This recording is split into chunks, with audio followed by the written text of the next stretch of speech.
commentator, Evan Stowell, and it's going to be a good one here tonight, Evan. We've got two teams coming in with pretty even records. The Hounds coming in at 6-1 and the Warriors being 5-2. The Warriors, of course, coming into this stadium and this game with, of course, that crushing heartbreaking loss to Lawrence North last week. They lost on a last-second field goal.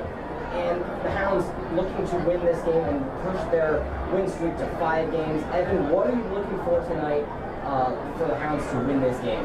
Well, tonight we're looking at the quarterbacks for Carmel and Warren Central. We're looking at Zach Osborne and we're looking at Prince Powell. Both these quarterbacks coming in the game with a very nice record on their shoulders. Both of them have played very well this season. You see Prince Powell throwing 11 touchdowns on the year.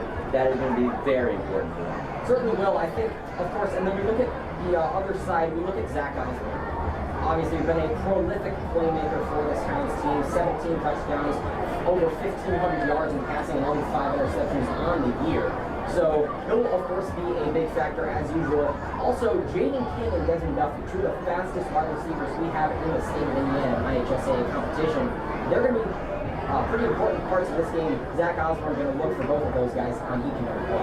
Well, absolutely. I mean, Desmond Duffy, 11 touchdowns on the season, leading the mid-conference in touchdowns as a junior here on the varsity team. You know, last year a running back, making that transition to wide receiver this year. I'd say that turned out well. You know, maybe that's come, from the help from Deion Branch, the new wide receivers coach. A lot of these things go into it. And then Jaden King and Zach Osborne have always had that connection.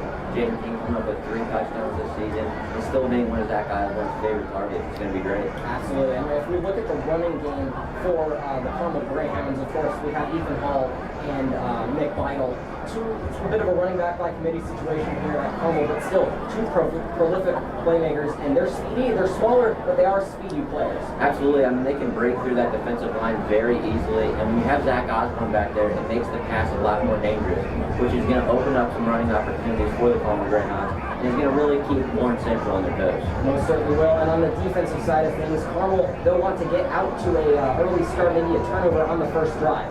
Absolutely. I mean, this defense has played incredible all season. Obviously, you look at Winston Berglund back there playing some great football this year, and that's going to continue as we move along. All right, we are about ready to get going here for some football here. Evan, of course, we have Carmel Greyhounds, Warren Central Warriors on defense. Of course, the 2 starting quarterbacks will be Zach Osborne, and on the side of the Warren Central Warriors, it will be Prince Powell.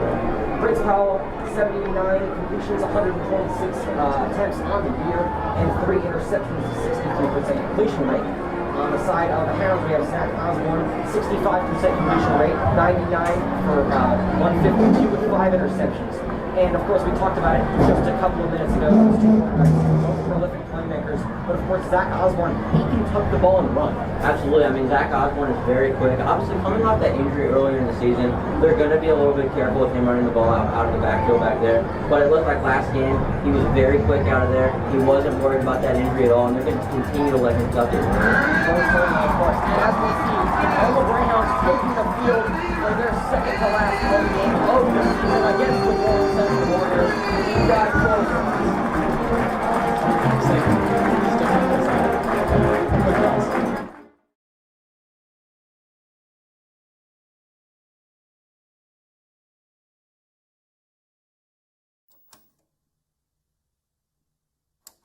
History. Oh boy, does this team have history. Championships? Yeah, we got them too. But we're not looking back. We keeping our eyes straight ahead, think about now in this game. But don't worry, we're looking ahead too, because those goals will be the history made and wrote and tied to our names. To this team, this school, Carmel football. Let's go! With a shifty move. He caught it! Let's go! Oh, no! Graham's got it! Touchdown! Let's go! Jack with the Hail Mary to win the game! Touchdown!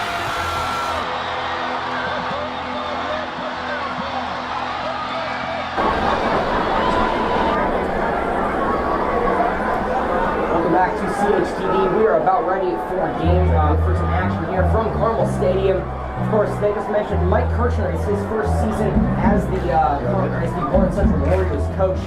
Of course, Warren Central 5-2. It's been a decent start to the season, but not as good as Carmel has had it so far. Absolutely. I mean, Carmel 6-1, it's a great season so far for them. But Warren Central, for Mike, it's got to be a great first season, 5-2. They're very competitive, and it's going to be another great matchup here tonight. I absolutely agree. And then, of course, key players. I think, especially on defense, I'm looking at Will Held. Will Held, a 6'5", 270-pound junior on that offense. 60 tackles. That's an absurd number.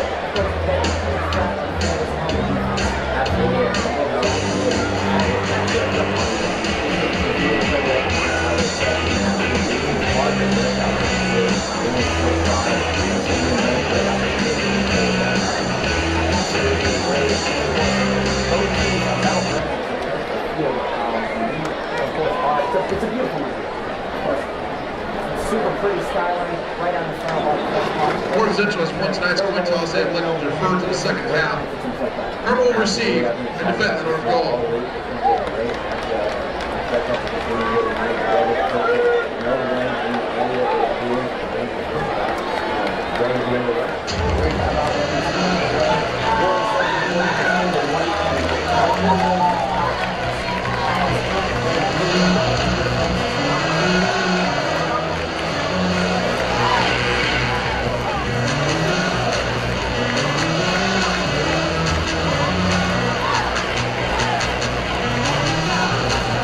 Football fans, are you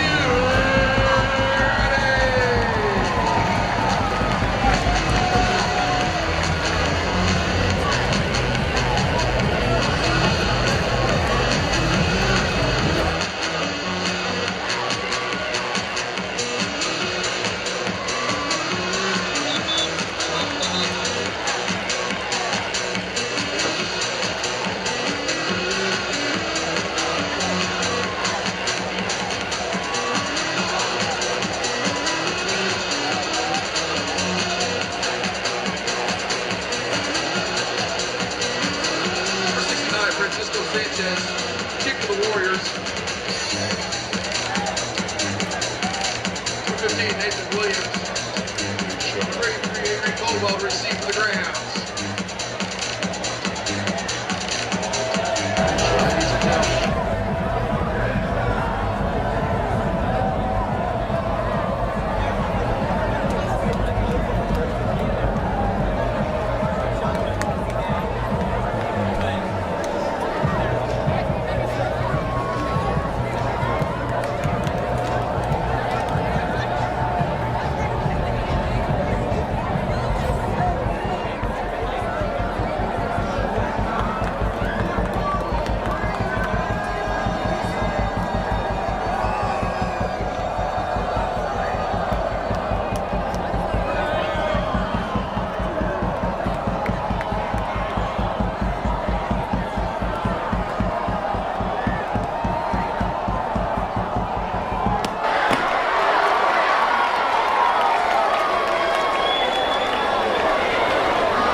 There after a really great run to start the game off, and we're going to see a hurry-up offense here from Zach Osborne. On the tackler, was Sean Pennington. Hurry-up offense, ball is snapped, but Ethan Hall cannot get back to the line of scrimmage, so he will lose about a yard there. So it will be 3rd down and 2 coming up for the Greyhounds here. They need to convert. Absolutely. I mean, we see 2 quick run plays there. We see an 8-yard run there by Hall, and then just kind of a quick hurry-up offense trying to get that first down maybe. It just did not work out there, and now they look to the sideline for their next play call. Adrian Caldwell and Desmond Duffy on the near side, and then King and Billin on the far side. Osborne is in the shotgun, about ready to take the snap on 3rd and 2. He takes the snap, drops back to pass, 3 steps, drop, gets his receiver, King on the far side. King gets the move up the far side of the field, and he will be brought out of bounds at the 48-yard line. Excuse me, that was Desmond Duffy on the reception there. Obviously, we talked about it. Desmond Duffy's speed is immense. He's such a fast player. Putting him out there at wide receiver was an absolutely brilliant move from the Greyhounds. He is just so quick out there. He can just get anywhere he wants on the field very easily. He's a reliable target for Zach Osborne. He has been all season, and that's going to continue tonight. So the chains have been moved here for the Greyhounds on their first possession of the game. 10 minutes and 30 seconds left to go. Osborne in the shotgun. Takes the snap and hands off to Hall. Hall running up the middle of the field will get a bit of a break and a gain of about 6 yards. So the Hounds they want to establish the run game early with Ethan Hall, and we haven't seen Nick Beidel yet, but I would willing to guess he is going to come in here soon, as they do like to rotate their running backs back and forth throughout the game due to the Carmel Greyhounds. We could be seeing like more of an NFL strategy here tonight, Andrew, where they have like one running back and drive. We see that a lot in the NFL with Nick Chubb, Hunt, some of these guys up there, and we might be seeing a more professional approach to the Greyhounds tonight. We just might. Ball is now on the left hash. Hounds have got it across midfield on the Warriors 46. Osborne in the shotgun. Takes the snap, drops back to pass, looking for his receiver downfield. Being pressured, he'll tuck it and run, and he'll keep going. He'll get a gain of about 3 yards. Will actually move the chains here, and will get a first down, and the ball will be marked at about the 41-yard line. So, of course, we talked about it earlier in the pregame show. Zach Osborne, that dual threat quarterback, is going to be a big factor tonight. Well, you know, that's why blitzing Zach Osborne is so risky, because he has that mobility back there in the pocket. He's able to get around those defenders and pick up a first down that some of the other quarterbacks for some of the other teams around the mid-conference maybe wouldn't be able to pick up. Of course, Zach Osborne with 8 rushing touchdowns on the year, 212 yards. Osborne takes the snap now, drops back to pass, gets Duffy on the screen on the far side, and he will be brought down for a gain of about 1 yard at the 40-yard line. Yeah, that's just throwing the ball out there, dumping it off to Duffy, trying to use some of that quickness out there on the outside hash marks, trying to get a little, use that speed of Duffy. He's just not able to get past the defender there, but that's going to open up more towards the more as we see this game progress. You know, we haven't seen, it's been about 5 minutes played so far in the first quarter of play. We have not seen Jaden King targeted so far. We'll look to see if he is going to be featured more. Ben Jeffrey at center for the Hounds will be snapping it to Osborne. Osborne takes the snap, drops back to pass, a 5-step drop, looking deep. He gets hit as he throws, looking for Caldwell downfield, cannot find Caldwell. Looks like there may have been a bit of contact, but no flags on the play, so Adrian Caldwell is not able to come down with the ball. Yeah, that was a very risky throw from Zach Osborne. We know he has that strong arm. We know the Colgate commit is very comfortable with that right arm. The question there is, he just gets a little bit overconfident, throwing that into double coverage. He's going to be happy that he got hit and overthrew that, because I think if he throws a good ball there, that's getting picked off. It was too far over his receiver, Adrian Caldwell's head, so it will bring up 3rd and 10 for the Carmel Greyhounds. They're not in field goal range yet, even though they do have the strong kicking leg of Ben Sponsler. So they will still, if they do want any points here, they will still need to get it going. Osborne takes the snap, drops back to pass, looking for King along the middle of the field. Cannot find King, and it will be tipped away, and it will bring up 4th and 10. Yeah, once again there, Zach Osborne just throws that wasn't as a risky of a pass there to Jaden King. He's just trying to find his wide receiver in a position where he can get the ball for maybe a few yards there, maybe try to attempt a field goal. That is ultimately not going to happen, as we see Caden Weaver jogging out onto the field. Punter Caden Weaver on the year, averaging 42.4 yards per punt, so not too bad. Longest of 51 yards so far this year. Carmel really not had to punt a lot this season, but they will have to here. It will be a punt for the first drive. It's a good one. Snap is short, and it will go into the end zone. Unfortunate. Almost got the ball down at the 1, but it will go back into the end zone and will come out at the 20-yard line. Well, yeah, the soccer player, Caden Weaver back there. He's got a strong leg, A good punt there. Ultimately, his hands team able to just not come up with it at the 1 yard line. That would have been a really nice change of field for the Greyhounds. But either way, they're very comfortable with this defense. It's been a very solid defensive unit all season for the Greyhounds as they jog out into the field, and we see the Warren Central Warriors come out for their first offensive possession. We will see the Warren Central Warriors led out by Prince Powell. Powell, he is has 11 touchdowns on the year, 1,169 passing yards so far with a 63% completion rate. Powell in the backfield at about the 15-yard line. Powell ready to take the snap. He will take the snap and hands off to his running back, Johnson. Johnson running up the far side of the field, getting smothered and cannot get anything going. He'll get about a 2-yard gain there. Yeah, the Warren Central offensive line there just not able to get a big enough push for a very significant gain there for Warren Central, but they're going to come back here. They're going to use that running game all night. That's it's a critical part of football, and it looks like they're going to maybe go with the hurry up offense here. As we saw Carmel do earlier in the game, will be Powell in the backfield. Takes the snap, now drops back to pass. Looks like his receivers are going deep. He's got a lot of time in the pocket. Offensive line doing great. He will go deep around midfield. It will be going up, and it is almost intercepted. Hounds cannot come down with it. Targeted on the pass was Joe Walker way downfield, and it will bring up 3rd down for the Warren Central Warriors. Yeah, no, we talked about Zach Osborne's risky pass earlier in the game there. Prince Powell let it rip there into triple coverage, and that did not work out. The safeties, Winston Berglund was there, and he was ready to go. It is now 3rd down, 3rd and 7 for the Warriors. Powell, number 1 quarterback, ready to take the snap, almost gets the Hounds to jump but does not do so. Powell with time, being pressured on the right side. He is taken down, hit as he threw. Looked like a hit was made there by number 95, Bo Willman. So the Hounds will force a 3-and-out, and there does look to be an injured player on the field for the Warren Central Warriors. Definitely hope he is okay. Now, Andrew, correct me if I'm wrong, but there appear to be a few extracurriculars that are happening after the play. A little bit of a rivalry game here tonight. A lot on the line for both teams. Both teams want to continue to hold up their position in the state. Definitely look to be a little bit chippy, but we're hoping everyone's okay. Absolutely. Of course, it is a rivalry game. I want to highlight, of course, the Warren Central offensive line, especially on that play where Powell went deep. Looked like Powell, of course, really just let it rip, and he had the time with his offensive line. He had that time to get that pass downfield. Yeah, it reminded me of what Carson Wentz likes to do on the Colts. He likes to hold the ball for a long time back there and try to pick out a target deep. Ultimately, it did not work out well there. As we know, Carmel's defense is very strong on that back line, and it ultimately didn't come to fruition there for what Warren Central wanted to do. But we know both of these quarterbacks have a big arm. We highlighted that in the pregame today. We said both of these quarterbacks are very strong. They have very strong arms, and they've played very well this season. And it's really going to be a battle between those two tonight, a Brady versus Rogers type scenario. Will be. Player is up back on his feet. Always good to see. Looked like Brown was the injured player. Hopefully he will end up being okay, but we are about ready to get going here yet again for Carmel football from Carmel Stadium. 7 minutes and 31 seconds left to go in this first quarter of play. Referee blows his whistle, and it will be 4th and 7.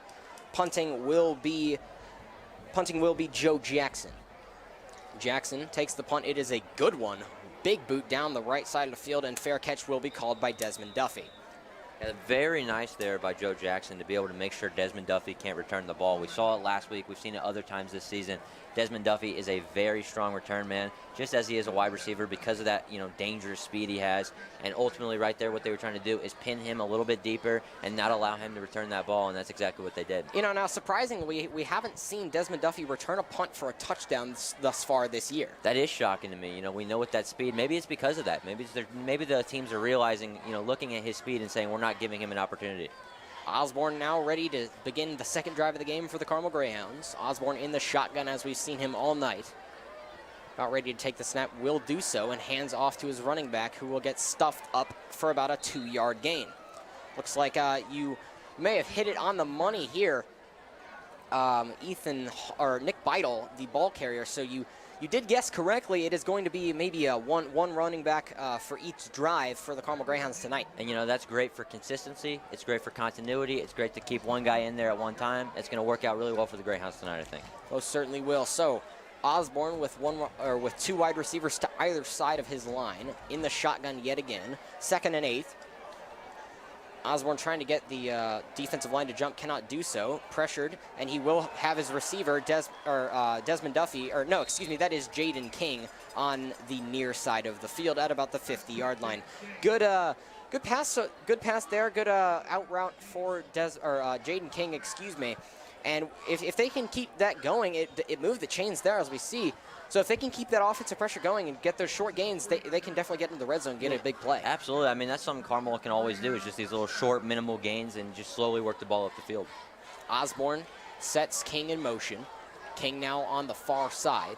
Ball spotted at the right hash, 49-yard line. Osborne takes the snap, hands off to his running back, gets tripped up by a couple of fallen offensive linemen, and the gain will be none. So it will bring up 2nd and 10 for the Carmel Greyhounds. Yeah, it looks like Ethan Trent there just kind of got pushed over a little bit, and Nick Beidle wasn't able to find any running room right there. Carmel is going to be very balanced tonight.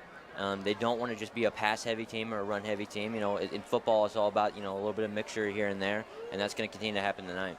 Osborne, 2nd and 10. One wide receiver to his right, 3 to his left. Raises the knee and sets King in motion to the near side. Osborne now in the shotgun. Takes the snap, drops back to pass, looking for his receiver downfield. He'll go deep. Caught! No, it will not be caught. Excuse me, Desmond Duffy.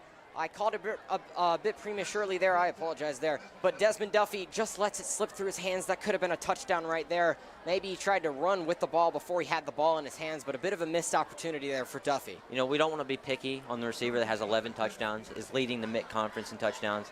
But Desmond Duffy does have that incredible breakaway speed. But we actually have seen him drop maybe 3 to 4 deep balls in these past 3 games that maybe could have been caught for touchdowns. And so that's definitely, something he's going to want to clean up a little bit. It will bring up 3rd and 10, so still manageable, but the Hounds, they do have their work cut out for them on this play.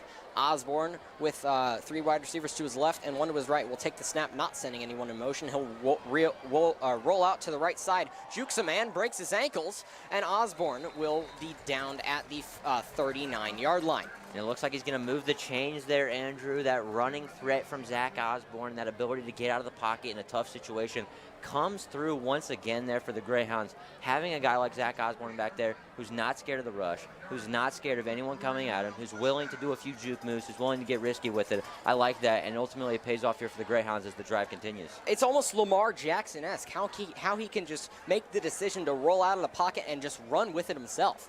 Absolutely. I mean, he's very quick back there, and we see 2 running backs in the game now. For 2 running backs in the backfield, as you said. Osborne in the shotgun.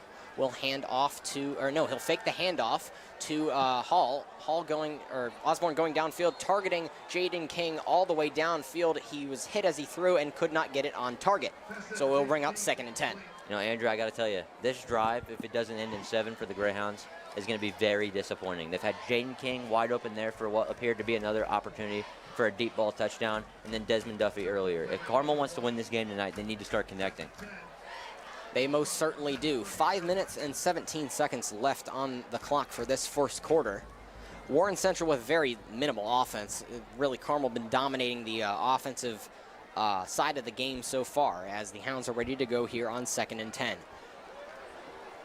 Osborne has Beidle in the backfield. Osborne will drop back to pass, looking for his receiver. He has King in the middle of the field. King still going 20-15. He will be brought down about the 15-yard line, and that's a really great gain. Will spark this Carmel offense as they get into the red zone for the first time in this contest. That's more what we're looking to see out of Carmel's offense tonight. We're looking for that Jaden King, Zach Osborne connection. We're looking for them to hit on those deep balls.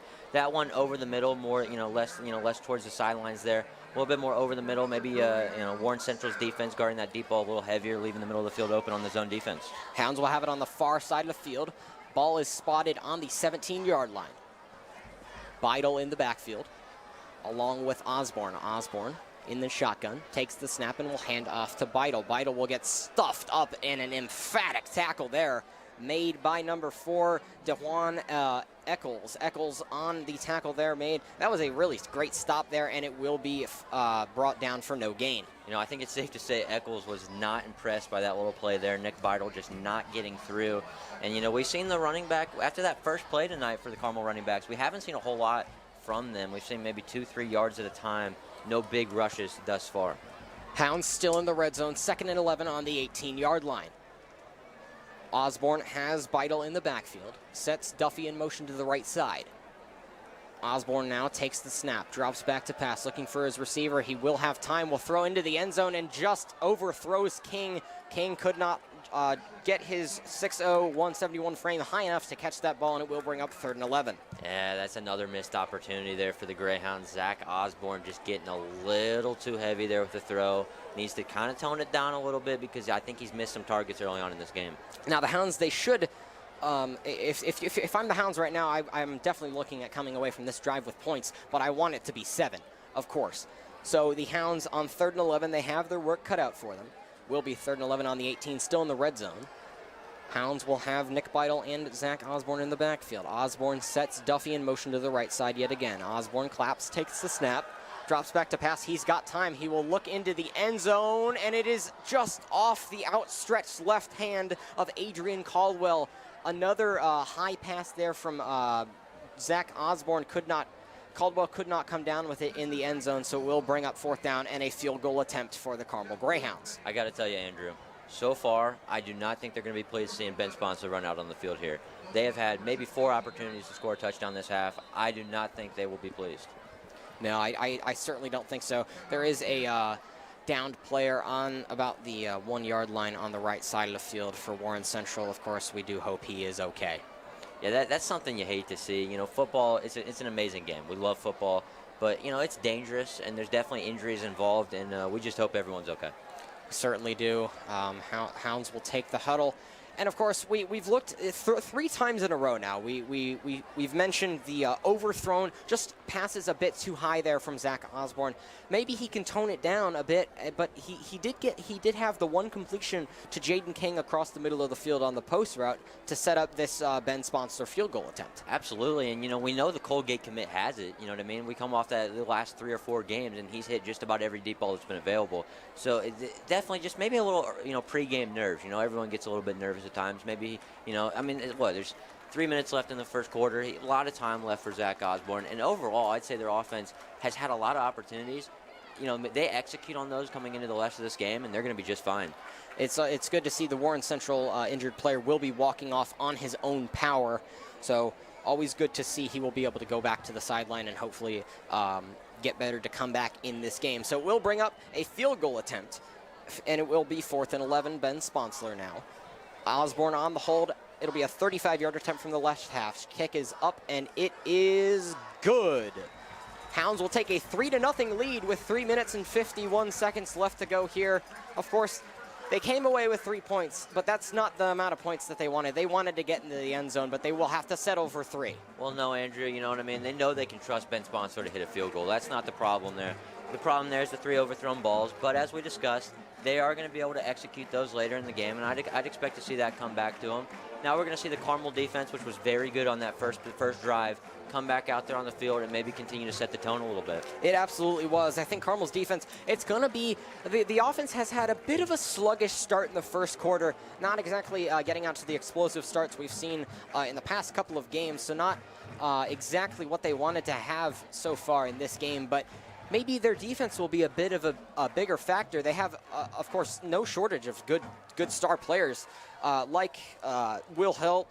You look at Aiden McFall, of course. He's absolutely lockdown cornerback, of course. Safety Winston Berglund back there. Everywhere you look on this Carmel defense, you have a star. You have someone that can make a difference. And I absolutely agree with you on that factor. I think we're going to see a lot of tone setting here from the Greyhounds on defense. I think we will. And, of course, the Hounds always want to have the turnover. So now the kickoff will be ready to be taken by Ben Sponsler. Sponsler will have the ball teed up on the far side 40-yard hash. 3 minutes and 50 seconds left to go. Hounds are up 3-0, and the kick is away. It is a low one, but it is long. Fielded at about the 8-yard line. Running it up the middle of the field now is Warren Central. They'll get a break out to the right side. It'll be taken down at about the 27. Looks like the Hounds will now be coming onto the field for defense. Good kick there, and it will. Maybe they wanted to get the receiver down a bit earlier. But no, you can't really do much. Therese Reed, of course, very fast for the Warren Central Warriors. I mean, that's why he's back there, right? You know what I mean? You're not back there unless you're fast. And, you know, they got a lot of speedy weapons, just like Carmel does. Maybe not as explosive as a Desmond Duffy or Jaden King, but, you know, just equally as fast as them. And we're going to see what they can do on offense here as Prince Powell leads the guys out there. Powell will be leading his team out with 3 minutes and 44 seconds left to go. They'll start on the 28-yard line. Warren Central hand off to the running back. Big scrum in the middle of the field. Looks like there will be about a 4-yard gain. And once again, some extracurriculars after the play. When I told you earlier this is going to get chippy, I mean, this is a very heated game right now. It's a very heated rivalry. We've already seen some chippiness, and that's going to continue as we see that Carmel defense, as I said earlier, just setting the tone, being very aggressive out there. Of course, being aggressive. This is an aggressive defensive team. Their best defense is offense, so they want to play that offensive defense. So Prince Powell trying to get the Hounds to jump, but cannot do so. 12 seconds on the play clock, now 10. It's ticking down slowly, and play clock is now at 7. Takes the snap and screens off to his wide receiver on the far side. And the Warren Central Warriors will have a first down. Not entirely sure who that was on the catch there, but it will move the chains. I mean, trying to figure out which player's tackling who is almost impossible at this point. As we see, I mean, up to 4 guys over there making one tackle. These Carmel defenders are hungry, and they're getting after them. They do, of course, want to make the tackles. Now we see Powell hand off to Johnson. He will be stuffed up by the Carmel defensive line for about a 1-yard gain. So it'll bring up 2nd and 9 on the 41. Looks like Mason Barbell on the tackle there. Big guy in there, defensive end, very strong, playing some great defense as Warren Central goes hurry up once again. Warren Central hurrying up, 2 minutes and 28 seconds left to go. Powell trying to get the Hounds to jump, but cannot do so. Looking over to the far sideline for the play call. He will communicate with his offensive lineman. Will go back to the shotgun position. He has Johnson in the backfield. Will drop back to pass. He'll fake the pass, and will hand off to Johnson. Johnson running up the middle of the field. He'll be stopped up at about the 45-yard line of the Warren Central Warriors. So it'll bring up 3rd down for the Carmel Greyhounds. Now, Andrew, defense. I don't know if you've ever played Madden, but what we just saw right there is a classic cute little halfback draw there. He does a pump fake out to the right, and then he hands it off to his running back. Great execution there. Gets him 5 and puts him in 3rd and manageable here on this 3rd down. Most certainly does. Of course, that QB draw play. Maybe you want to go back to that a couple times. We've seen Prince Powell try to get the Hounds to jump, but no success with that so far. So 3rd and 4. Powell with Johnson in the backfield. Powell takes the snap, looking to pass. He'll roll out to the far side. Still looking to pass. He's being pressured. He'll have to tuck it and run. He'll go, and he will be getting the first down at the 50-yard line. So good run there from Prince Powell. I mean, how many times did we speak about Zach Osborne's running ability? We talked earlier in the game about both of these quarterbacks and how good they are. We never once mentioned Prince Powell's ability to get out of the pocket and make something happen. He does it right there, and the chains are moving. Of course, the chains will move there for the Warren Central Warriors, and it will be 1st and 10 on the Hounds 49. Still wanting to move quickly are the Warren Central Warriors. Warriors on the 49 in the shotgun. 3 wide receivers to the near side and 1 to the far. Powell will hand off to his running back, Johnson. Johnson running up the far side of the field will break a couple of tackles and will be down, tackled down for about a 6-yard gain. Absolutely. Rodney Johnson right now is playing very well for Warren Central. He's been very strong in there right now. You know, we said the defense has been very good this season, and they have.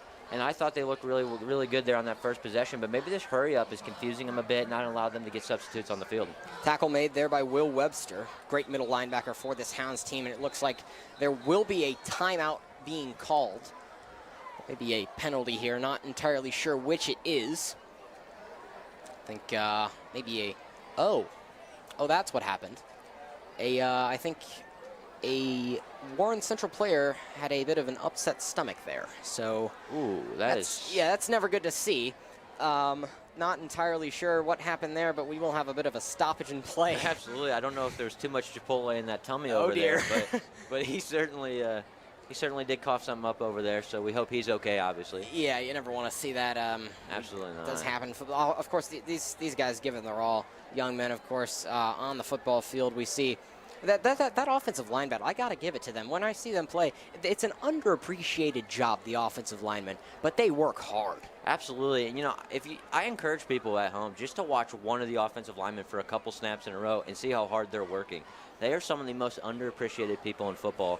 They work harder than anybody, and they probably do the most important job, because without them, that quarterback's not doing any of the special things he's doing back there. Exactly.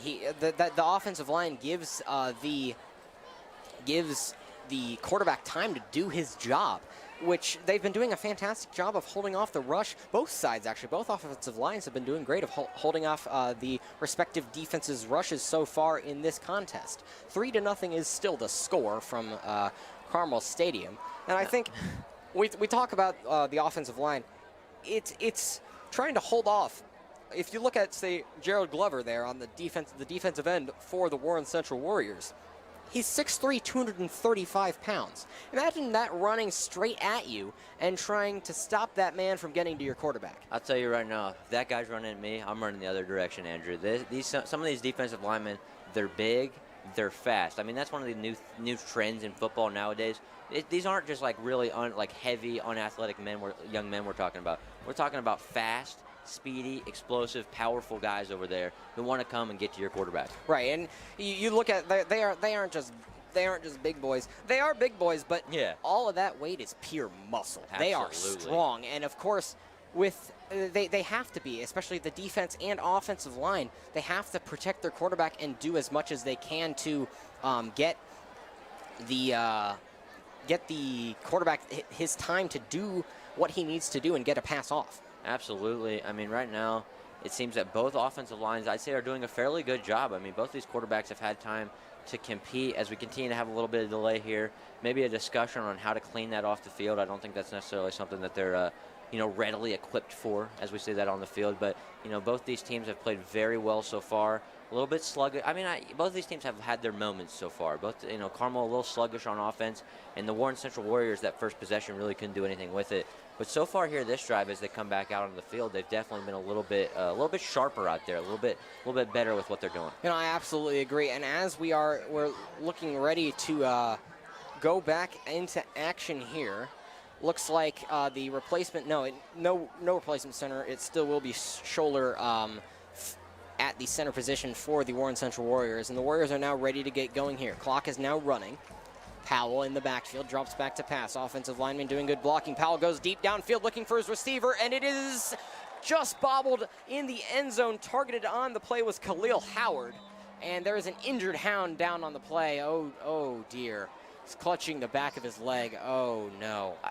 We can't 100% tell who that is right now, but I sure hope that's not Aiden McFall, who it looked like it might have been just made a great play over there to stop what was going to be a surefire touchdown to Khalil Howard over there for Warren Central before whoever that was just came over and absolutely smacked that ball out of the air. A for effort over there, and we just hope he's okay. Not entirely sure. We will keep you updated who the injured hound is. But I got to give it to the speed of Khalil Howard and a pretty great throw there from Prince Powell. We've seen both of these quarterbacks go really chuck it downfield, 50 yards passing, or 50-yard passes or more. So really, really impressive, and it's no easy feat to throw a football that far. Oh, absolutely not. I mean, I encourage you to go back, out in your backyard and try doing that. It's not easy. You know what I mean? It's not easy at all. And right there, that was going to be a touchdown 100%, unless we see, we don't know which Greyhound that is, but we just hope he's okay. Without his effort right there, that's a touchdown 100% of the time, because that ball was perfect and that receiver was right where he needed to be. But, of course, the Carmel Hounds, their secondary is so intimidating. You can't help but, who's going to come behind you and absolutely destroy you and get that ball knocked out of your hands? Solomon Williams is the injured player for the Hounds. He will be walked off of the field with assistance, and Zach Osborne comes over to help. That's your captain right there, Andrew. That's your captain. That is a captain and a leader of the team. That's something amazing to see. Zach Osborne helping his teammate, who's visibly shaken up, but we are about ready to get back going here. So Will Sprates will be the replacement safety for the Carmel Greyhounds, and we certainly hope Solomon Williams is okay. We sure do, but something to note here, I mean, we're very deep at almost every secondary position. Still got Lawson Sennis, still got Will Sprates back there. We still have a lot of depth. We just hope Solomon's okay. We certainly do. 40 seconds left in this first quarter of play. Prince Powell in the backfield with Rodney Johnson. Johnson with 6 touchdowns rushing on the year. Powell takes the snap, drops back to pass, 5-man rush for the Hounds, and he will be targeting his receiver, Quinton Delgado, on the far side of the field, but it is incomplete. Yeah, it looked like the ball just got a little bit away from him there. Maybe the pressure was getting to him. I don't know what happened there. Missed throws happen. That's not a terrible spot to have that happen to. That was going to be a minimal gain either way. Williams will be going into the blue tent to get checked out. We do hope he is okay and will be able to return, but he was walking off a bit gingerly. Of course, hopefully he will get the treatment he needs and will be able to come back to this game, as it's such a crucial piece is Solon Williams for the Hounds. He's a great safety, great defensive player, and a great leader for this Carmel Greyhounds team. Absolutely, he's the catalyst back there. We are ready to go now, so we have a punt formation, maybe a timeout called. Not entirely sure what's going on there for the Warren Central Warriors. Punt formation, or punter is on the field. So we will see, looks like a penalty before the snap. So the play clock will go down to 27? Yeah, I do believe it will be a 10-second runoff. Not entirely sure, but it is a delay game penalty, so the punter will be moved back 10 yards. Or 5 yards, excuse me. Punter is Joe Jackson. Jackson with a great punt earlier. He has this one away. It's a higher arcing one and will be received. It'll boot back up and will be down at the 25-yard line. Some action on the far side of the field. Bit of a rough block there from the Warren Central Warriors, but no flags will be called on the play.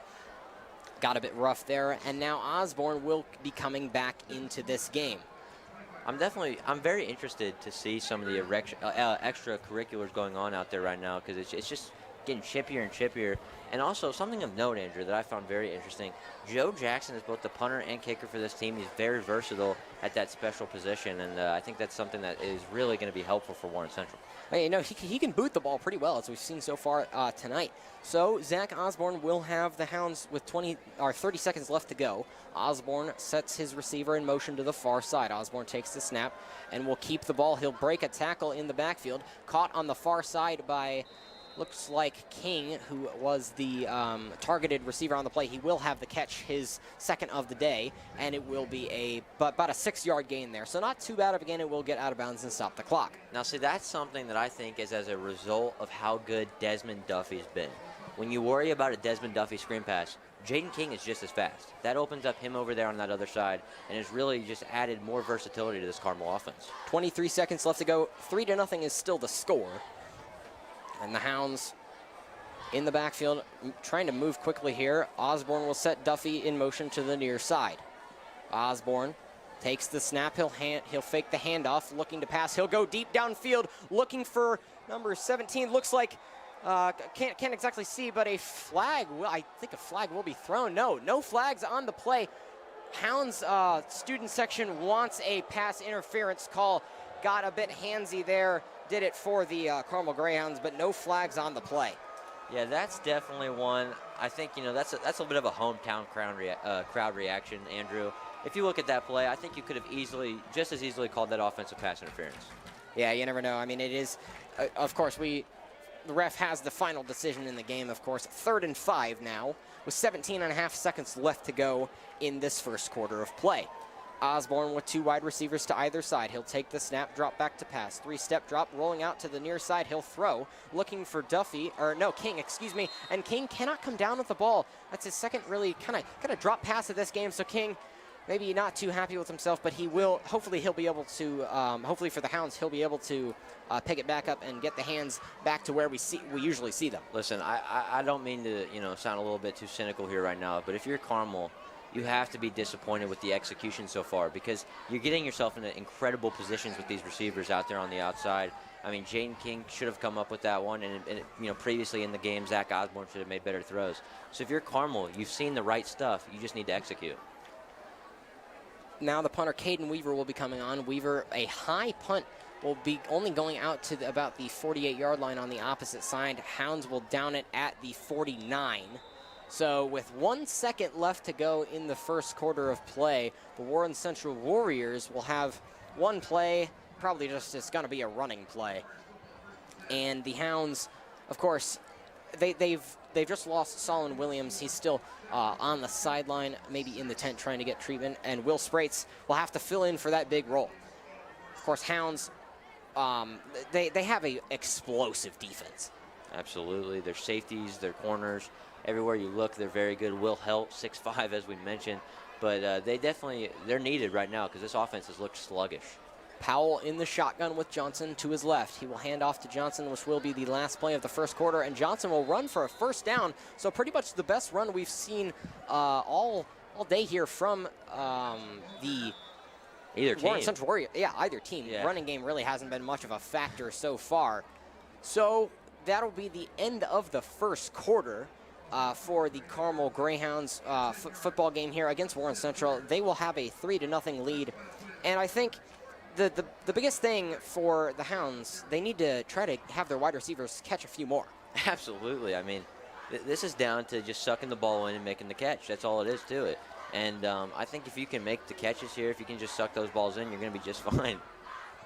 And of course, good hands, of course, a good trademark of any good wide receiver, and the Hounds have quite a few. Of course, Jaden King and Desmond Duffy. Desmond Duffy, that 11-touchdown superstar for the Carmel Greyhounds. And the speed, we've talked about it multiple times, but you can't say it. You can't really overstate it, how fast this guy is. I tell you what, I've seen him run just flat out. He's like Lightning McQueen out there. He is so quick. Yeah, he is absolutely lightning bolt fast, as you mentioned. Of course, Hounds are going to be about ready to get going here. Yet again here, Warren Central Warriors will have the ball on the Hounds' 39-yard line for the beginning of the second quarter. Hounds with a 3-0 lead heading into the second quarter, and we will have Powell and crew back on the field. Powell in the shotgun. 25 seconds on the play clock, and we are ready to get rolling here in the second quarter of play. Powell takes the snap, hands off to Johnson. Johnson will get tripped up on the near side and cannot get anything for a gain. Maybe 1 yard there, but not too much as he got on that last play of the first quarter. Yeah, marginal gains there for Warren Central, and I think they're kind of seeing what we're seeing up here though too. They're seeing that running game definitely opening up a little bit for Johnson and Powell. They're definitely seeing some of those opportunities available. It looks like Carmel was a little bit more focused on the pass, and it looks like now with Solomon Williams out, maybe they're blitzing a few more here. Clock now running. Of course, Powell looking over to his sideline for the play call. 15 seconds on the play clock. Still running. And it will be Powell still going. Powell now looking at, will take the snap and will screen off to his wide receiver on the near side. Looked like number 7 there, Ezra Baker, on the reception. So Baker, his first reception of the night on that screen play, and will get the Hounds, or get the Warriors, excuse me, for about another 1 yard gain. So it'll bring up 3rd and 8 for the Warren Central Warriors offense. Moving quickly still, and the Hounds looking for a good stop here, because this is essentially outside of field goal range. Oh, absolutely. You can't kick it from this far in high school, so this is a must get for the Warren Central. Powell takes the snap, drops back to pass. He has his receiver on the near side at about the 25-yard line. On the catch is number 2, Quentin Delgado. Delgado will have his second reception of the game. It looks like the chains will move, so the Warriors will have a first down on the Hounds' 26-yard line and are still moving quickly. No huddle offense here again. Absolutely, they're just going to continue to do that. Powell will keep the ball on the design QB run and will be stuffed up. Got smothered by multiple Hounds there on the left side of his offensive line, and will get a gain of 3 yards. Absolutely, it looks like they're going to go no huddle once again here. They just like that quick tempo, trying to catch Carmel off, kind of off guard a little bit. They have been able to do so, but no points on the board so far for the Warren Central Warriors. Powell in the backfield. Almost gets the Carmel defensive line to jump. Looked like the nose tackle, Evan Briel, almost jumped off sides there, but the ball was not snapped, so no penalty. In the backfield for the Warriors is Harris. Harris will not get the ball here, and the ball will be thrown into the end zone. And it will be broken up there by Carmel's outside, or Carmel's secondary. Another great play, and it's the substitute Will Sprates making the play right there. As I mentioned earlier when Solomon Williams came out, these guys are they have a lot of depth. They have a lot of depth in every position, and Will Sprates is not afraid to come in here and make a big play, and right there he saves a touchdown. So it'll be 3rd and 7. Warriors setting up. Demarion Harris in the backfield along with Prince Powell. Powell, 3rd and 7, takes the snap, looking for a receiver. He's got time. He'll be hit as he threw. Harris has the ball running up the middle of the field. Now at the 15-yard line. He will be brought down at the 15-yard line. Great play. Wait, the ball is out. Is the ball out, or will they rule him down? Not entirely sure what's happening right now. I think the Carmel sideline wants the ball to be theirs, but I think it will be ruled down on the grounds before the ball came out. Yeah, Andrew, that looks like the case of, Carmel, they hit the ball out of his hands after the play was over, and then obviously they're going to try to get the ball going back the other way. But as you know, there's no replay technology here in high school football, so of course they're going to be trying to say, oh, it was a fumble, but it was pretty clear his knee touched the ground. So Powell and his Warriors with the first red zone opportunity in this game for his team. Powell drops back to pass, rolling out left, and he will be pressured, has his jersey grabbed, and tries to get a throw to the near side of the field. Targeted on the play was Quentin Delgado, but Delgado could not come down with it, and at least Powell was able to get the ball away before being sacked. Yeah, it looked like Billy Lewis was just charging in there, almost ready to make a sack, and it was very impressive what he was able to do. I'll tell you what was more impressive, Powell's ability to not get hit, not fall down, and still make a throw that was comparable, almost caught. Absolutely. I mean, this bring up 2nd and 10, good red zone opportunity for this Warriors team. So, Warriors now, 2nd and 10. Powell will have it in the backfield. He'll fake the handoff to Harris. Pass is caught down the middle of the field on the slant route.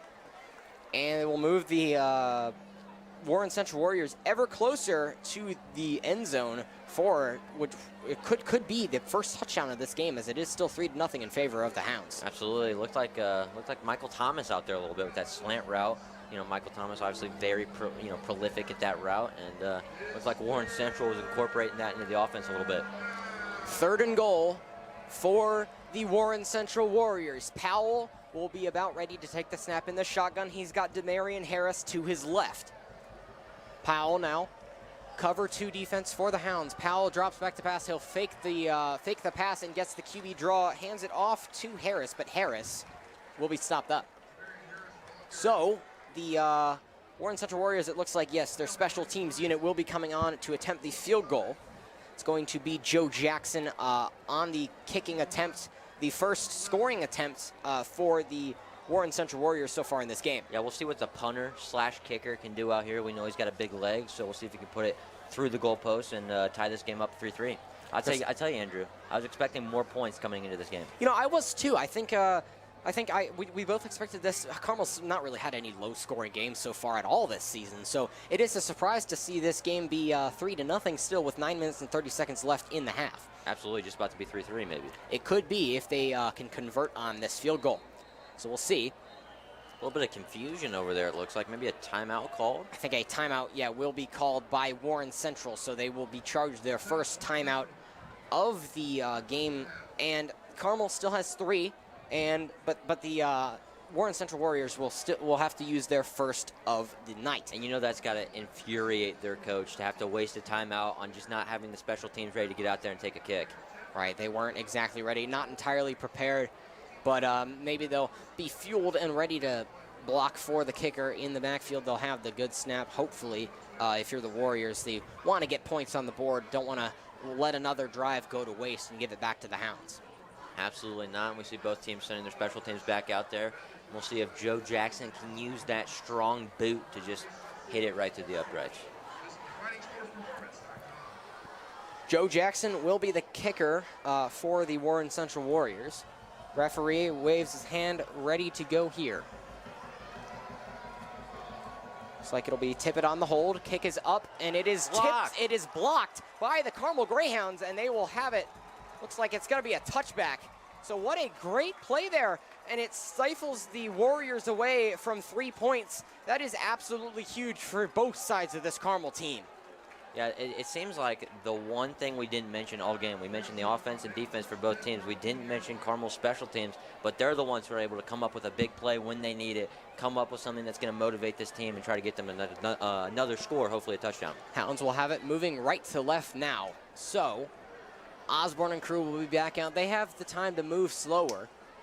So the ball will be spotted at the 20-yard line, as is standard for a touchback. So Osborne, he'll be looking to maybe get a big play downfield to start this drive, or he could just stick with the run game, try to establish that with 9 minutes and 25 seconds left to go. Maybe roping that arm a little bit. You know, we've seen him being able to just kind of sling it back there. He's a gunslinger in the pocket, but he needs to kind of control these passes a little bit more and find his receivers. Osborne in the shotgun. He'll fake the handoff, and he'll have Duffy on the near side, but Duffy cannot come down with it. It was a low throw. Duffy had to go hit the deck for that ball, but could not corral it in. So it'll bring up 2nd and 10. Incomplete pass there from Osborne, intended for Duffy. That reminded me of a college play right there. You see those quick screens out to start the drive. Looked like that's what they were trying to do, set up their speedy receiver. That screen pass has not worked for them at all tonight, Andrew, has it? No, I mean, it really hasn't for either team. It's not been very fruitful, as the Hounds will have it ready to go 2nd and 10 on their own 20-yard line. Osborne sends Duffy in motion to the right side. He'll hand off it to his running back, who gets a bit of a break up to the 25 for a 5-yard gain. Looked like Nick Beidle there on the carry. No, excuse me, that is Nick Beidle. Excuse me, that is Nick Beidle. He's got 1 touchdown on the year, 49 attempts coming into this game, and he's not been as big of the Hounds have really been reliant on the passing game so far in this season for their offensive production. Absolutely. There's 2 factors there. 1, they rely on their passing game. 2, it's a running back by committee. Both of those things are not in Nick Beidle's favor to have incredible stats. Osborne sends Duffy in motion to the near side. Osborne now drops back to pass, looking for, he'll find Matthews. Matthews drops the ball. That's the 3rd drop we've seen from this Carmel Hounds team. It's almost like Butterfingers out here.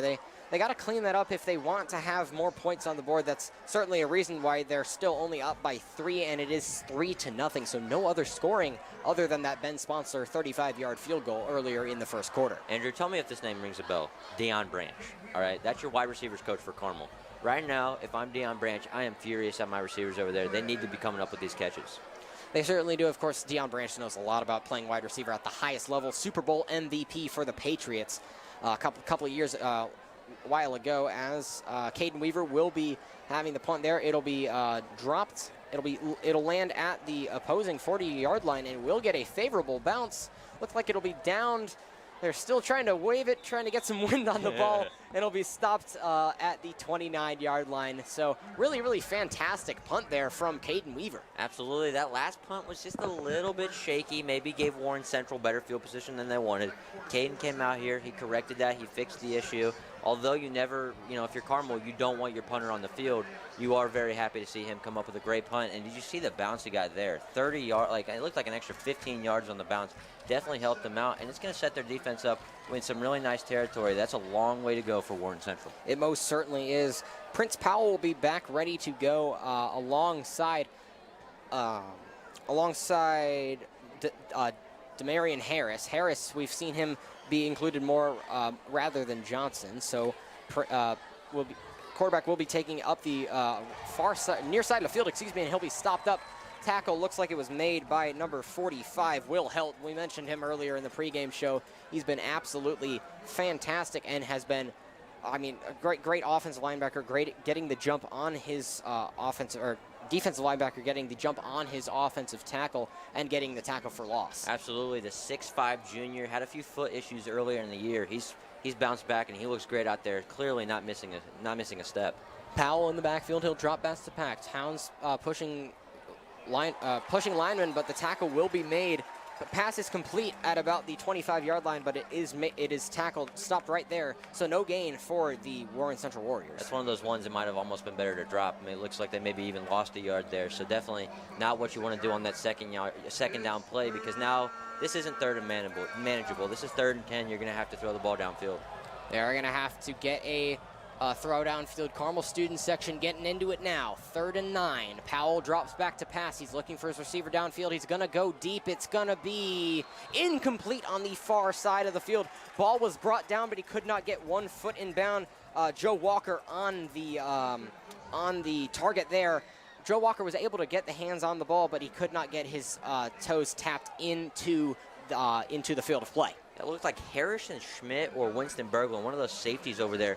If you saw him come in, he was covered pretty well by the corner, but if you saw a safety just run in over there and hit him out of bounds right when he came up with that ball, excellent defense from Carmel. We talked about this defense. They're good all over the field, special teams offense, defense, and it shows once again right there. punter Joe Jackson and will be the punter for the Warriors. Desmond Duffy back deep to receive. Set up at about the 45-yard line. Snap is low and punt is away. It is a very good one. Great spin on that, and Duffy will take it at about the 35. Duffy jukes a man, jukes another man, and he'll get going along the right side of the field. He's going. He's got a chance to go. 20, 15, 10. Only the punter to beat it. He can beat the punter. It is touchdown Hounds. No flags. Desmond Duffy, we mentioned it earlier, and it's his first punt return for a touchdown of the year. Absolutely fantastic speed. He didn't have one until now, and this is his first and a huge play for the Carmel Greyhounds. I cannot believe that. What a play from Desmond Duffy. He catches the ball. There's 5 guys running at him. He makes 1 miss. He makes 2 miss. He makes everybody miss. Desmond Duffy is so good. He hasn't really looked that great in the receiving game today. I'm not sure he's caught a pass over 2 yards, but right there, he shows why he's a factor anytime he's on the field. He runs the ball back for his first punt return touchdown of the season, and oh my gosh, what a way to do it. Ben Sponsler on the point after attempt. He will be attempting that from about 20 yards out, of course, is the standard distance for PATs. Sponsler looking to put his team up 10-0 here with 7 minutes left to go in the first half. Sponsler's been very efficient this year. You expect this to go in. Osborne on the snap. Hold is good, and kick is up, and it is straight down the middle. Hounds will take a 10-0 lead, and that is such a great boost for both sides of this Hounds team, especially, and it's got to be for Desmond Duffy. He's got to have his energy high now after running that punt back almost, I could say, 65, 70 yards for the touchdown along the far side of the field. That was a great return. It was absolutely incredible. It's one of the most electric plays you'll see in football, the punt return. No illegal blocks in the back, no holding, just a good, clean punt return. A great couple of moves by Desmond Duffy, and a re-energized Carmel team. I mean, look at the student section. They're going crazy. Look at the cheerleaders. They're going crazy. And the offense and the defense, as well as the special teams, now have more energy in them. They're pumped up, and it's a 10-0 Carmel lead. It is a 10-0 Carmel lead, of course. Hounds, they have 84 yards of total offense. Warren Central has 73, evenly split through the run and the pass. Hounds getting most of their yardage through the passing game so far in this one. Now the Hounds will be retaking the field. Ben Sponsler on the kickoff at the middle of the 40-yard line. Actually, excuse me, Sponsler will tee it up on the left hash mark. It seems like there's a little bit more favoring from Ben and Joe Jackson of the Warriors. They both seem to be liking that left hash over there. I'm not totally sure what that's all about. Maybe a little bit of superstition there from the punter / kicker. Either way, he's going to let this one rip, and Carmel is going to be ready to play some defense. Yeah, it's more of a preference thing. The punter wants to get the ball curving in the right way to get it as much distance as possible. So now the Hounds will take their formation on the 35-yard line. Sponsor reeling up to kick. He has the kick away. Kick is away. It's a bit of a short one, fielded about the 21. Warren Central moving it up the middle of the field. They can only get to about the 30-yard line. So ball will be spotted there, and the Hounds defense will come back out looking for another 3 and out. You know what I like that they did there, Andrew? Although the ball didn't go as far as maybe they wanted it, they keep the ball out of the return man's hands for Warren Central. They get it into a bigger guy who maybe isn't the one they want running. That's somebody who they want blocking for their returners. So that was definitely a very tactical move there by the Greyhounds. So Prince Powell will be back on the field for the Warriors here with his running back, Rodney Johnson. Powell ready to take the snap on the left hash. Hands off to Johnson. Johnson trying to get up the middle of the field, but he'll be stuffed up. Excuse me, that is Harris. Harris cannot get anything going up the middle of the field. It'll be 2nd and 10, so no gain. Yeah, it looked like those linebackers there for Carmel. They were ready for that. They weren't scared. They weren't caught off guard at all. They were ready for that. 3 of them all getting in there, breaking that play up. But it seems that the Warriors still want to go with a bit of a no-huddle look.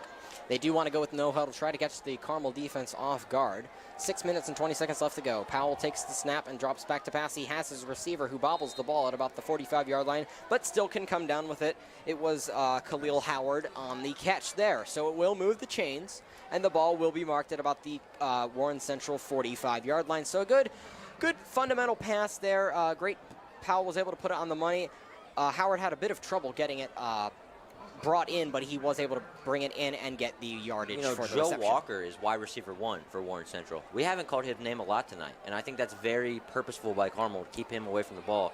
Opened up a few other opportunities. Keeping him away from the ball as Powell does take the snap and hands off to his running back Johnson. Johnson gets about a 5-yard gain. So they're really trying to, on first down, they're opening with the run game, maybe trying to bleed a bit of time off the clock, but I don't understand. And now they can't be doing that because they are down by 10 points. They just want to establish the run game. Maybe they can get a big break into the middle of the field or either side. I think they're just trying to go off some of the momentum they saw earlier. They saw the run game working. Yeah, Powell now takes the snap, fakes the handoff to Johnson, and he will have his receiver number 84, Javille Anderson on the far side of the field. He cannot come down with it, went through his hand, and it will bring up 3rd and 5 for the Warren Central Warriors. You know, Andrew, it begs the question. At this point, the clock is not moving. Why are they going no huddle? I'm not quite sure, but I guess that's just the tempo they like to be at. Yeah, a lot of high school offenses don't use the huddle as we see in the pros. Powell ready to take the snap, looking now over to his far sideline. This student section is getting loud on this 3rd and 5. Carmel needs to stop here. Looking about ready to rush a couple of defenders. Powell takes the snap. Hounds will rush 5. Powell pressured, looking for his receiver, and it is almost intercepted. Looks like Winston Berglund broke up the pass attempt there, so it will be 4th and 5, and it will be a punt situation for the Warren Central Warriors and Joe Jackson. Yeah, Winston kind of did what we've seen a lot of Carmel's receivers do tonight, and that's let the ball go right through their hands. But on defense, that doesn't matter so much because they're going to get off the field. They're going to have the ball, maybe arguably even better because Desmond Duffy's back there going to get to return it once again. So they're going to be in a pretty good position. Yeah, it looks like Duffy will be, actually no, it looks like Will Rizzuto will be back to receive. Interesting. And maybe Duffy is a bit tired Winded, after running it all the way back last time. So Warriors in punt formation. Snap is low, punt is away. Johnson gets a good punt, or Jackson, excuse me, and the ball looking to roll into the end zone, but it will be down at the 4-yard line. So a really, really fantastic punt there from Joe Jackson. I feel like we've seen a special teams battle today, Andrew. I really do. I think we've seen a lot of... I mean, this is the most punting I've seen Carmel do all year, and they've definitely had a lot of punts for Warren Central as well. And it's been a lot about special teams tonight. Special teams, you know, that's kind of like the difference maker right there. And right there, Carmel, Zach Osborne is going to be operating from the 4-yard line, not the kind of field position you want your star quarterback to be in. No, and of course they are in danger of a safety if they can't get more space for their offense to work with. 5.5 minutes left to go in the first half of play here from Carmel Stadium on CHTV. Hounds up 10-0. Osborne will have it in his own end zone, essentially. He'll be working in the backfield, takes the snap in the shotgun, and hands off to his running back. Running back gets a break up the middle of the field, but he will be brought down by a Warren Central defender. So a good way to go on the tackle there. It looked like maybe number 5, Duron Martin on the tackle there and breaking up that big play potential there from Nick Beidel. Yeah, that's the most dangerous I think we've seen a run look tonight. I mean, from Carmel, their runs have not looked that dynamic or any. You know, he's got outside those outside hash marks there, and that's important because that's when you see that big play potential possible.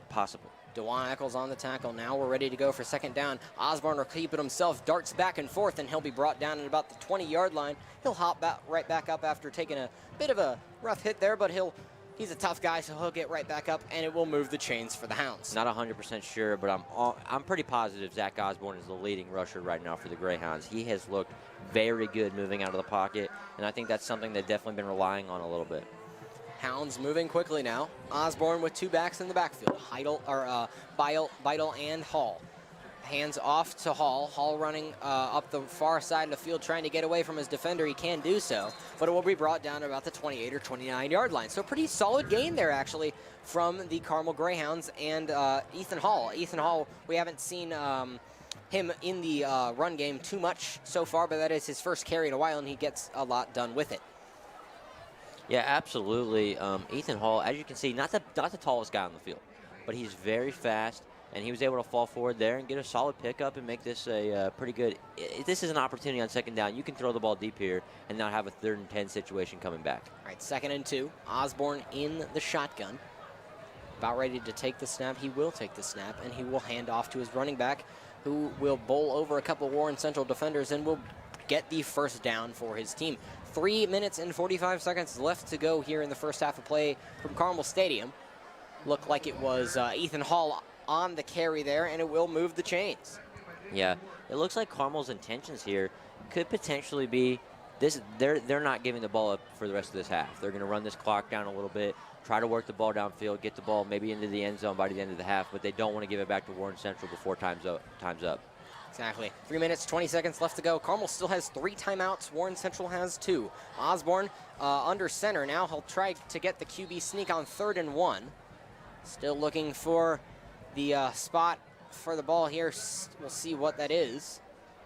Looks like they might be getting the first down. I'm not entirely sure. He's pointing at the chains guy. Appears to be a bit of movement over there. Chains and will be it is going to moved. be a first down for Carmel, and that's big right there because you could go for it on 4th and 1, but you are deep in your own territory. If you don't get it, that is risky. It is risky, of course, but thankfully for the Hounds, they did get it. Hounds will now have a fresh set of downs with 2 backs in the backfield, Hall and Beidel alongside Osborne. Osborne with 2 wide receivers to the right and 1 to the left. Osborne will fumble the snap. It's a bad snap. Still looking for a pass, and he will just have to throw it away to his sideline. Yeah, the flag's going to come out there. I saw that from the second it happened. Yeah, it didn't look like there was a receiver in the area, Andrew. No, I think the referees are going to rule this intentional grounding, so a bit of a costly penalty there. But really, it's the first penalty we've seen, the second penalty we've seen all game. So it's been a very clean game so far, but I think the call, yes, it looks like it will be intentional grounding. Yes, it will be intentional grounding to move the Hounds back 10 yards. And Andrew, I think that's a bit of an effort from these referees to let these guys play a little bit. This is a very physical high school matchup right here. These guys want to be physical. Right there, though, I mean, any person who's ever watched football know that's intentional grounding. I mean, he's not outside those hash marks, and there was really no receiver in the area. What that's called right there is I don't want to give the ball to the other team, and that's what he didn't do. So from that perspective, it's a bit of a win, but obviously you don't want to lose yards and take it down. Yeah, definitely don't want to do that. So it will be, looks like 2nd and 20. Or maybe it's only a 5-yard penalty. Not entirely sure what the call is here. So yeah, it'll bring up 2nd and 15. On the Hounds' own 26-yard line. Still a bit of confusion on who's coming in, who's coming out for both teams. Now, Andrew, I'm going to make a correction here. It appears both of us were wrong. It's actually 1st and 15. It appears that in high school they do not lose a down for intentional grounding, which is nice to know because that's not as costly of a penalty. Gotcha. Osborne takes the snap, hands off to Beidel, but Beidel is going to get stuffed up. He'll be dropped down at about the line of scrimmage. No gain there, and it'll bring up 2nd and 15. Yes, it will. Not much there on the run. They've been looking a little bit better here in these last few minutes with that run game. But what I am seeing over there, Andrew, it's 2:28 on the clock. It is ticking. So even if they don't get a first down here, they are very much wasting valuable time that Warren Central would want for their offense. Most certainly are. Osborne looks like he'll be lining up with Ethan Hall in the backfield. Hall to his left, Osborne in the gun. Osborne, 9 seconds on the play clock, now 7. Osborne takes the snap, drops back to pass, looking for his receiver. He'll go short, and it's dropped by Desmond Duffy again. Osborne maybe firing these passes a bit too quickly, and it's just bouncing off the chest pads of his receivers. But it's been a plague so far for the Hounds. They're lucky that they're up 10-0 with the amount of passes that they've just dropped so far. It is, and I mean, this is the sloppiest I've seen Carmel's receivers look all season. They have looked so good. And, I mean, and here's the thing, Andrew. They're getting into the correct spots. I mean, these guys are open out there. They just need to come down with it. And I think towards the second half, if they make that adjustment, if they can just catch that ball a little bit better, they're going to be in great shape. Will be interesting to see what they do in halftime. But now, still 2 minutes left to go. Osborne takes the snap, looking for a pass. He'll roll out right. He'll have to go deep, looking for a receiver downfield, and it's caught on the 20, 10, 5, touchdown Greyhounds. Adrian Caldwell on the deep ball from Zach Osborne, and that is a fantastic play. Thankfully for the Hounds, Adrian Caldwell was able to come down with that one, but wow, what a ball. Was that a great, well-thrown ball from Zach Osborne. That one, so far, it looked like a punt to me. Andrew, it's almost left me speechless with how high that ball went. It genuinely, it was a rocket ship. It went higher than Caden Weaver's punts tonight. And Caden Weaver's been a great punter tonight. That's how high that ball was. What a dime from Zach Osborne. And what a catch for Caldwell, getting a big play. I think that's one of his first of the season. So very good for him. And definitely a lot of momentum. We've been saying all night, all they need is just to execute on that deep ball because it's been there, and they finally did. So Ben Sponsler will be on to attempt the point after for the Hounds to try to make it 17-0. Snap is good, kick is up, and it is also good. Straight down the middle. Ben Sponsler stays perfect, and the Hounds will take a 17-0 lead with under 2 minutes left to go in the first half of play. And you got to give it to Zach Osborne there. I wish we could get a replay of that. I would watch that over and over again. That ball was thrown from almost a 30-yard line all the way to the opposite 25. So that 55-yard throw, absolutely fantastic stuff there from the Colgate commit. I mean, I would love to be in the film room with him on Monday when he gets to rewatch that ball. I mean, for the first 12 minutes, he's going to be pretty mad at himself seeing some of the throws he made. But guess what? It's about your next throw, Andrew. And his next throw right there was an absolute rocket ship, a dime, and right what you need, isn't it? Absolutely. Puts the Hounds up 17-0. They've been able to get most of their offense through those big plays so far, which is interesting. A lot of the times we've seen them not really be as too much explosive, like really moving methodically downfield and just getting it in the red zone and then converting on their opportunities. But here they've scored all of their points really, except for that lone field goal on big plays. Especially we look back to that touchdown punt return from Desmond Duffy earlier in the game, and of course what we just saw was Osborne to Caldwell for a 70-yard touchdown pass. Puts the Hounds up 17-0. I mean, this team, they're made on big plays all season. Go back and watch their highlight reels. You're going to see a lot of big plays. It's a big play offense. The reason tonight looked a little sluggish from them, they weren't hitting those big plays. They finally do. That momentum's up. Look at the energy on the sideline. Everyone's excited. Great play for Carmel to kind of leave this half on offense. Of course, it is. Of course, Carmel student section in their neon safety gear, but certainly not a safe zone for Warren Central's defense so far. They've been getting torched. Absolutely. Way to put that as we see the kickoff. Kickoff is away. Almost goes out of bounds, but it is a touchback. So what a great boot there from Ben Sponsor. Gets it all the way down 60 yards into the opposite end zone. So the Warren Central Warriors will be coming out to the 20-yard line. 1st and 10 on that 20. A minute and 53 seconds left, and only 2 timeouts to work with. I got to tell you, I'm impressed by that boot from Ben Sponsor. You look at him. He's not tall. He's not that big. But I'm just in shock by how far he can kick that ball. A really incredible kick there. Of course, Ben Sponsler, he's got 3 touchbacks on the year coming into this game. That is his 4th of the year. Longest kick so far. Is averaging 49 yards, but really got a lot of extra mustard on that one. Made it 60 yards or more. That's maybe that fresh energy in there. Of course. So now Warren Central Warriors going deep, looking for the receiver downfield, but it is overthrown. Prince Powell back on the field, along with the rest of the Warren Central offense. Looked like they were trying to do what Zach Osborne and the Greyhounds just did and put a deep one on him. Unfortunately, Prince Powell does not have the accuracy on that particular throw that Zach Osborne did on his connection with Caldwell. Powell targeted Joe Walker on the pass downfield, but it was not to be.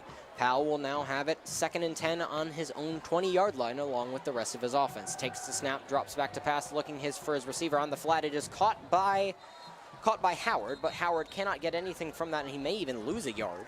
So with a minute and 40 seconds left, he'll gain 2 yards, but still 3rd and 8. That's a lot. Andrew, the danger right now. Look at the clock. That's a lot of time left for Carmel to get the ball back and potentially put another score on the board. They have not been using that clock wisely. And I tell you what, it looks like Carmel does call a timeout. They're seeing what I'm seeing up here. They're going to have an opportunity, if they can get a stop right here, to put their offense back on the field and try to do something before the half. Both teams have now used a timeout. Maybe the Hounds didn't like what they saw there or maybe they just wanted to regroup and make sure they get this 3 and out for their offense to come back on the field, and it would be such a huge morale boost. Morale is already high for the Hounds team late in this first half of play, but it can only get better. They would obviously want it to get better, and if they could put even 3 points on the board to get a bigger lead going into the halftime break, that could be absolutely tremendous for the Hounds. Yeah, I think that timeout there was definitely an effort to stop the clock, you know what I mean? Because you don't want that clock continuing to run down, especially when you're in a position like this, as we see both the offense and defense come back out on the field. So it'll bring up 3rd and 8. Referees ready. They blow the whistle. Powell in the backfield alongside Johnson. Powell claps, takes the snap. He drops the snap, still looking back, and he will have to scramble and run for it, but he'll be brought down at the line of scrimmage. Maybe a gain of 1, but nothing doing there. Yeah, nothing to go there. Looks like another timeout taken by the Carmel Greyhounds. coaching staff. They will use their second of the half. Tackle made, sack actually made by number 93, Artie Bryant.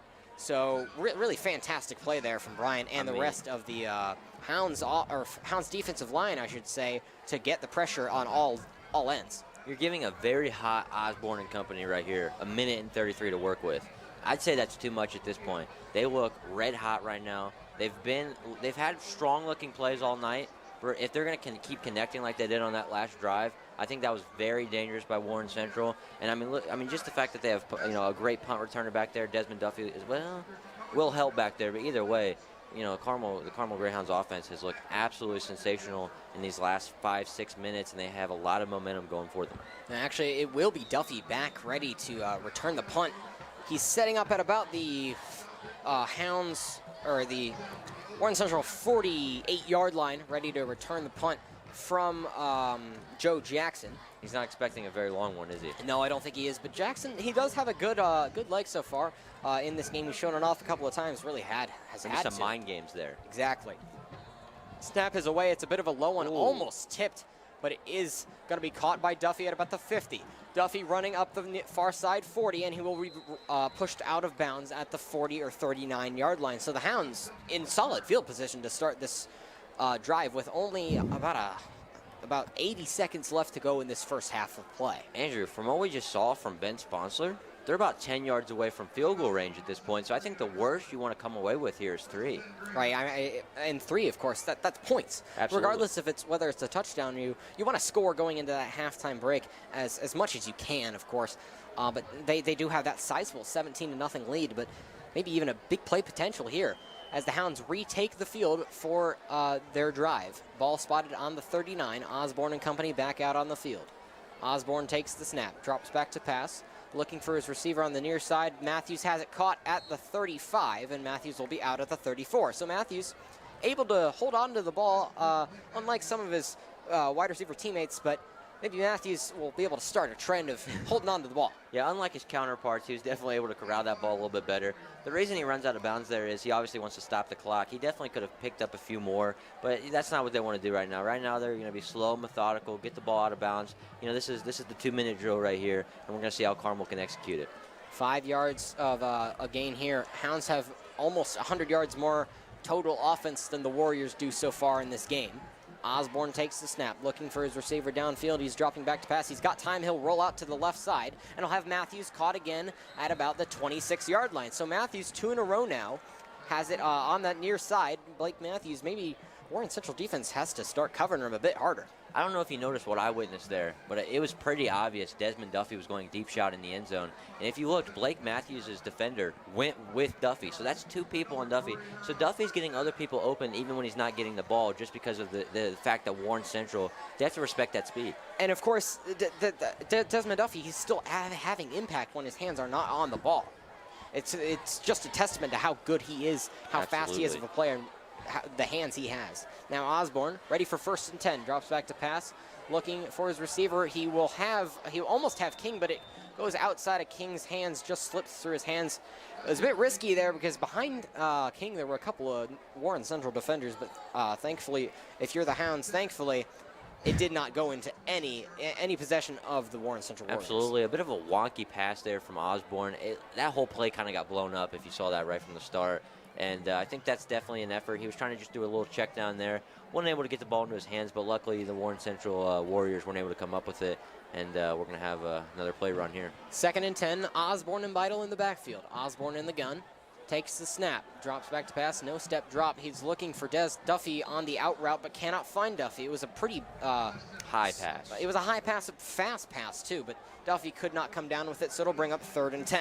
That's why the height of Desmond Duffy isn't in his advantage at all. I mean, he is not that tall, and that was definitely a hard ball for him to come up with. Right, of course, 5'8", not the tallest wide receiver on this field, but he is fast. He makes up for it with speed, pure speed. Yeah, I don't think that's the route they necessarily wanted to go with there. I think that was just meant to be a check down, and ultimately he had to throw it, and it was not on from the start. So Osborne now with 3rd and 10 on the Warriors' 26. Sets Duffy in motion to the left side. Osborne drops back to pass. He's got time. Looking for King. King, he gets hit as he comes down pretty hard. but thankfully he is not shaken up too much. King cannot come down with it. Even if he did have solid control, that may have been knocked out by the hard hit made. You're not wrong, but I have to tell you, Andrew, from my perspective up here, it looked for a second like that was going to be another drop, and it probably was. But as you just mentioned, I do think it was probably going to get hit out by the defender either way. But that's definitely something they need to clean up a little bit here in the second half. Just under a minute to go in this first half of play here. Ben Sponsler will now be coming on to attempt looks like a 43-yard field goal from the left hash. Osborne for hold. Hold is good. Kick is up. Looks to be, it's just short. No good for Ben Sponsler.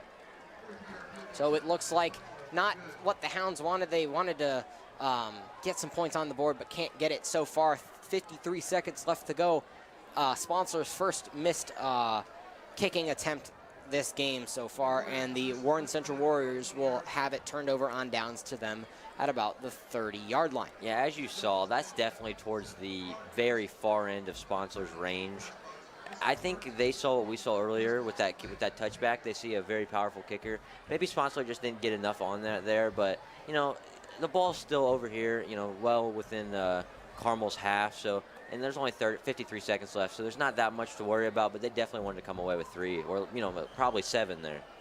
Right, but now the Hounds defense with that big play opportunity still have a chance to get the ball back late in the second half. Powell drops back to pass on the first play of the drive for the Warriors. Powell looking deep. He'll have to check down to his receiver. Looks like it was Khalil Howard who has the catch for about a 9-yard gain. Looks Absolutely, and they're going to go hurry up here as well. So it is 10 yards. 10 yards gain as the chains move. The clock is stopped, but now it's running again. Just under 40 seconds to go. Powell bobbles the snap, but will still get the throw away to his receiver, Walker, on the far side. So Walker will have another completion. Looks like it's going to be 2nd and inches or maybe another first down. Something I just want to note here on that last play, as you see, they wait to start the clock until the ball is set there, so that's why you see the clock stopping there. So that is something that is going to work to their advantage here in high school football. It is, of course. So now Prince Powell in the backfield with Rodney Johnson. Johnson will not be receiving the ball here. Powell rolling out to the near side. Powell going to look up to throw, but he can't throw. He'll have to tuck it and run, as there is a flag thrown in the backfield. Looks like that's going to be holding on Warren Central, as we see one of their offensive linemen getting fairly upset over there about that flag coming out. It looks like that is going to be on the Warriors, and it is. Looks like it was holding on number 73, Michael McDowell, so not what the Warriors wanted there. That play, the good run there by Prince Powell, able to get a bit creative, but it will be all for naught. I mean, it gets rid of a first down. It gets rid of a Exactly. first down, a fresh set of downs, and he got out of bounds too, just to add to more insult to injury there. So that's definitely a costly penalty, which, by the way, we haven't seen too many of, but it's definitely one of the ones that you just can't have in this situation. All right, so flag is being picked up. Warriors will move back 10 yards. Looks like maybe it's the penalty is going to be applied after the foul, so it looks like it might be 1st and 20. Still costly. Still costly, of course. You're basically losing the field position there, so that's definitely not what they wanted. It is 2nd and 18, not going to be a fresh set of downs. So 2nd really and 18. bad, yeah. Not good. Looks like You're kneeling into halftime. yeah, they are in kneel formation here. That's an effort not to give it back to Carmel, it looks like. Right, I think that's fair, but Carmel, I don't even know if they're going to, I don't know if they're going to use their timeout. No, it looks like they're not going to be using their timeout, as both teams will be coming back to their respective locker rooms, as the first half will now be over from Carmel Stadium here. Hounds will have a 17-0 lead, and I think the highlight of the game so far has to be that big play from Osborne to Caldwell. That's one of the highlights. I mean, that was absolutely electric. One of the most fun things we've watched all season from Zach Osborne. Definitely a dime over there. And then one of my personal favorite plays, what a punt return from Desmond Duffy. He hasn't made that much of an impact receiving the ball today as far as, pass catching. But receiving that punt return, boy, did he do a good job. He most certainly did. Hounds will go into the halftime break with a 17-point lead. What do you think Warren Central needs to do to adjust to maybe the Hounds defense? It's been pretty solid so far. I'll tell you what, Carmel has looked really good all season, and they've normally gotten stronger there in the second half. So if I'm Carmel and I'm Warren Central, if I'm Warren Central, I'm thinking, man, I don't know how we stop them because they just get even stronger in the second half. And if I'm Carmel, I'm thinking we need to catch the ball. I mean, they're up 17-0, and they had like 8 or 9 drops. If they could have caught the ball a little bit more, this score could already be in blowout territory. Yeah, of course, Hounds, they do need to work on receiving work as you mentioned, they dropped quite a few opportunities there in the first half, but they still do have. They are lucky enough to have the 17-0 lead. Their defense really has been the unsung hero, getting the ball back to their offense every time so far. No points let up so far for the Carmel Greyhounds. Absolutely not. I mean, it looked like they were about to give up 3 earlier in the game, and then we saw that incredible special teams play as we see Carmel come in very clutch. It was only 3-0 at that point in the game. Carmel had just dropped a couple deep balls that looked like surefire touchdowns, and then out of nowhere, Carmel special teams, which we had not mentioned all night, comes in, makes a play, really sets the tone, and then that leads to an eventual Desmond Duffy touchdown as well as Osborne to Caldwell touchdown. Yeah, marching band taking the field. Always great to see the Carmel marching band show. Award-winning. Award-winning, former national championships. They work so hard on this. These guys are out here, I mean, 5 in the morning. Exactly. They work super hard and bring the show to everybody watching. So hope everyone is excited for that, but we will be taking a quick break here. See you in the second half. See you in the second half for this first half of action. We'll be right back after a short break right here on CHTV. You're watching CHTV and Carmel football.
Hello and welcome to CHTV's coverage of this Carmel Greyhounds football game against the Warren Central Warriors. We are here just about ready to get going for the second half of play, and of course, the Hounds are up 17-0. What do you think coaches Hebert and Kirshner have done in the locker room during halftime to make adjustments for their teams? I gotta tell you, Andrew, Mike Kirshner of the Warren Central Warriors is not going to be very pleased about that first half. Not only are they down 17-0, but they should be down by quite a bit more after what we saw from Carmel. And if you're Carmel's coach, Coach Hebert, you have to be pretty disgruntled with how many drops you had in that first half. It was not what you want to see. All right, and we are about ready to get back going here for the second half of action here from Carmel Stadium.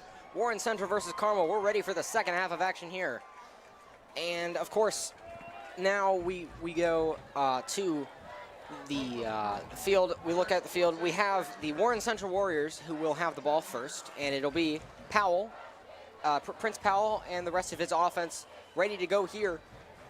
It's 1st and 10. 1st and 10 now. Powell takes the snap. It's bobbled. Gets off of his hand. He's trying to get away.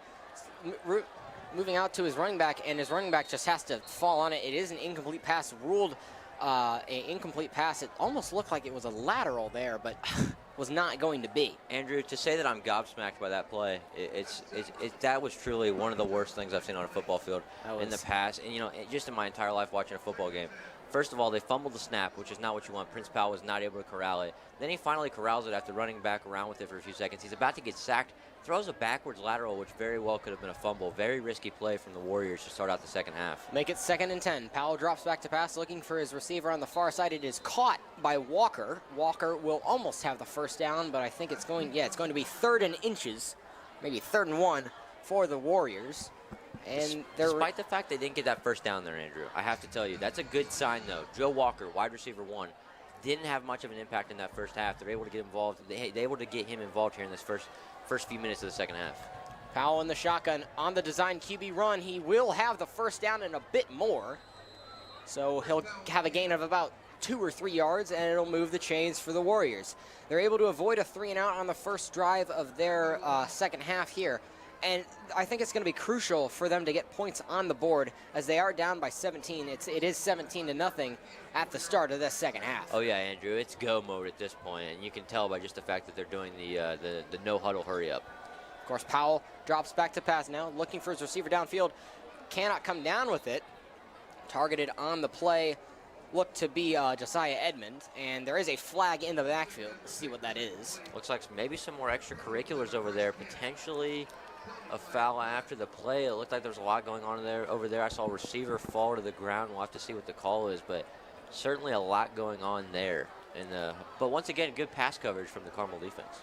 Head referee gives the call. It is roughing the passer on the Carmel defense. So that's pretty crucial, and it'll give the Warriors a new set of downs. The Hounds, not really how they wanted to start this first defensive drive of the second half. Well, Andrew, that's just not something you can afford to do if you're Carmel. You're up 17-0. You're not up 35-0. You know what I mean? This is still, we have 11 minutes and 20 seconds here in this third quarter, plus a fresh 12 in the fourth. I mean, they need to be on their A game here in the second half. So far with that penalty, it doesn't look like. Absolutely. They haven't shown that they're really ready to play in this second half, as the Warriors will have 1st and 10 on their own, or on the Hounds' 40-yard line. Now Powell about ready to go. Powell takes the snap, looks for his receiver. He's going to have to tuck it and run up the middle of the field, but he will be brought down. Looked like Evan Breel on the takedown there for the Greyhounds. So pretty good stop. Limits Powell to a gain of 4 on the rush. I don't know if you can feel this too, Andrew, but I'm feeling a bit of an energy change here at Carmel Stadium. I'm feeling maybe a little bit of a momentum shift. I feel like this is a must-score drive for the Warriors. I absolutely agree. And Powell about ready to go yet again. He'll drop back to pass, looking for his receiver. He'll have time. Almost, it's into the hands of his receiver on the near side, and will be pushed out of bounds. Khalil Howard will move the chains for the for the Warren Central Warriors, excuse me. And they've really started. They've turned up the offense to 11 here, at the start of this second half. I've been impressed. Well, I felt like one of the few bright spots for that Warren Central receiving game in the first half was Khalil Howard, and once again they go back to him. They find the junior over there on that right side, and the number 11 is just able to corral that ball in and get the first down. Powell with Johnson in the backfield. Powell on the double snap count. He gets his receiver caught on the near side of the field, trying to be tackled down at about the 15-yard line. And reception is made there by Quentin Delgado, who's forced out of bounds at the, looks like 13 or 14-yard line. So the Warren Central Warriors are in the red zone on their first drive of the second half. Renewed energy from this team. They're moving the chains. I mean, just after he caught that ball over there, he gets a little bit fiery with it. He gets a little bit passionate. I like that. We're going to have ourselves a ball game here in the second half. We just might. Powell now with 3 wide receivers to his left and 1 to his right. Johnson still in the backfield. Powell claps once, claps twice, takes the snap and fakes the handoff to Johnson. Pass is not entirely sure what's happening, but we're not sure what the ruling is going to be. I know what it is. Andrew, that's a fumble. It is a fumble, and it is Carmel ball. Wow. What it looked like right there, it was a plan. This is something I've seen a couple of times happen in college. He was going to fake the screen over to the left and then throw it back over to his right. Right when he's about to turn to his right, there's 3 Carmel defenders right there in his grill, able to knock that ball out of his hands, and the ball's going the other way. And what finally appeared to be a little bit of Warren Central optimism, appeared to be a little bit of fresh energy, some renewed life in those Warriors, is all shattered into pieces all over the floor as Zach Osborne goes out there, leads his boys on his first drive of this second half. It looks like the Warren Central attackers, Olin Eli and Braylon Maddox, didn't do their jobs there. Let the edge rushers for the Hounds get to the quarterback and force the fumble. So the Hounds will have it 1st and 10 on their own 23. Big turnover there as they'll start their second half with a handoff to the running back up to the middle. Looks like it will be, looks like it is going to be Ethan Hall for the first drive of the second half for the Carmel Greyhounds. And that would go with the trend that was set in that first half for Carmel running backs. We saw, a little bit of a system thing there. Rather than moving them in and out each and every play, they more moved them in and out on each and every drive with Nick Bidell and Ethan Hall, and that's going to continue here in the second half.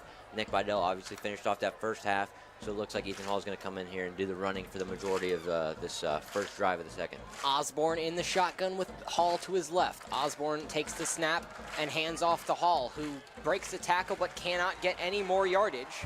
And it will bring up about 3rd and 6 here for the Carmel Greyhounds. So again, in danger of 3rd and 5, it will be on the 33-yard line.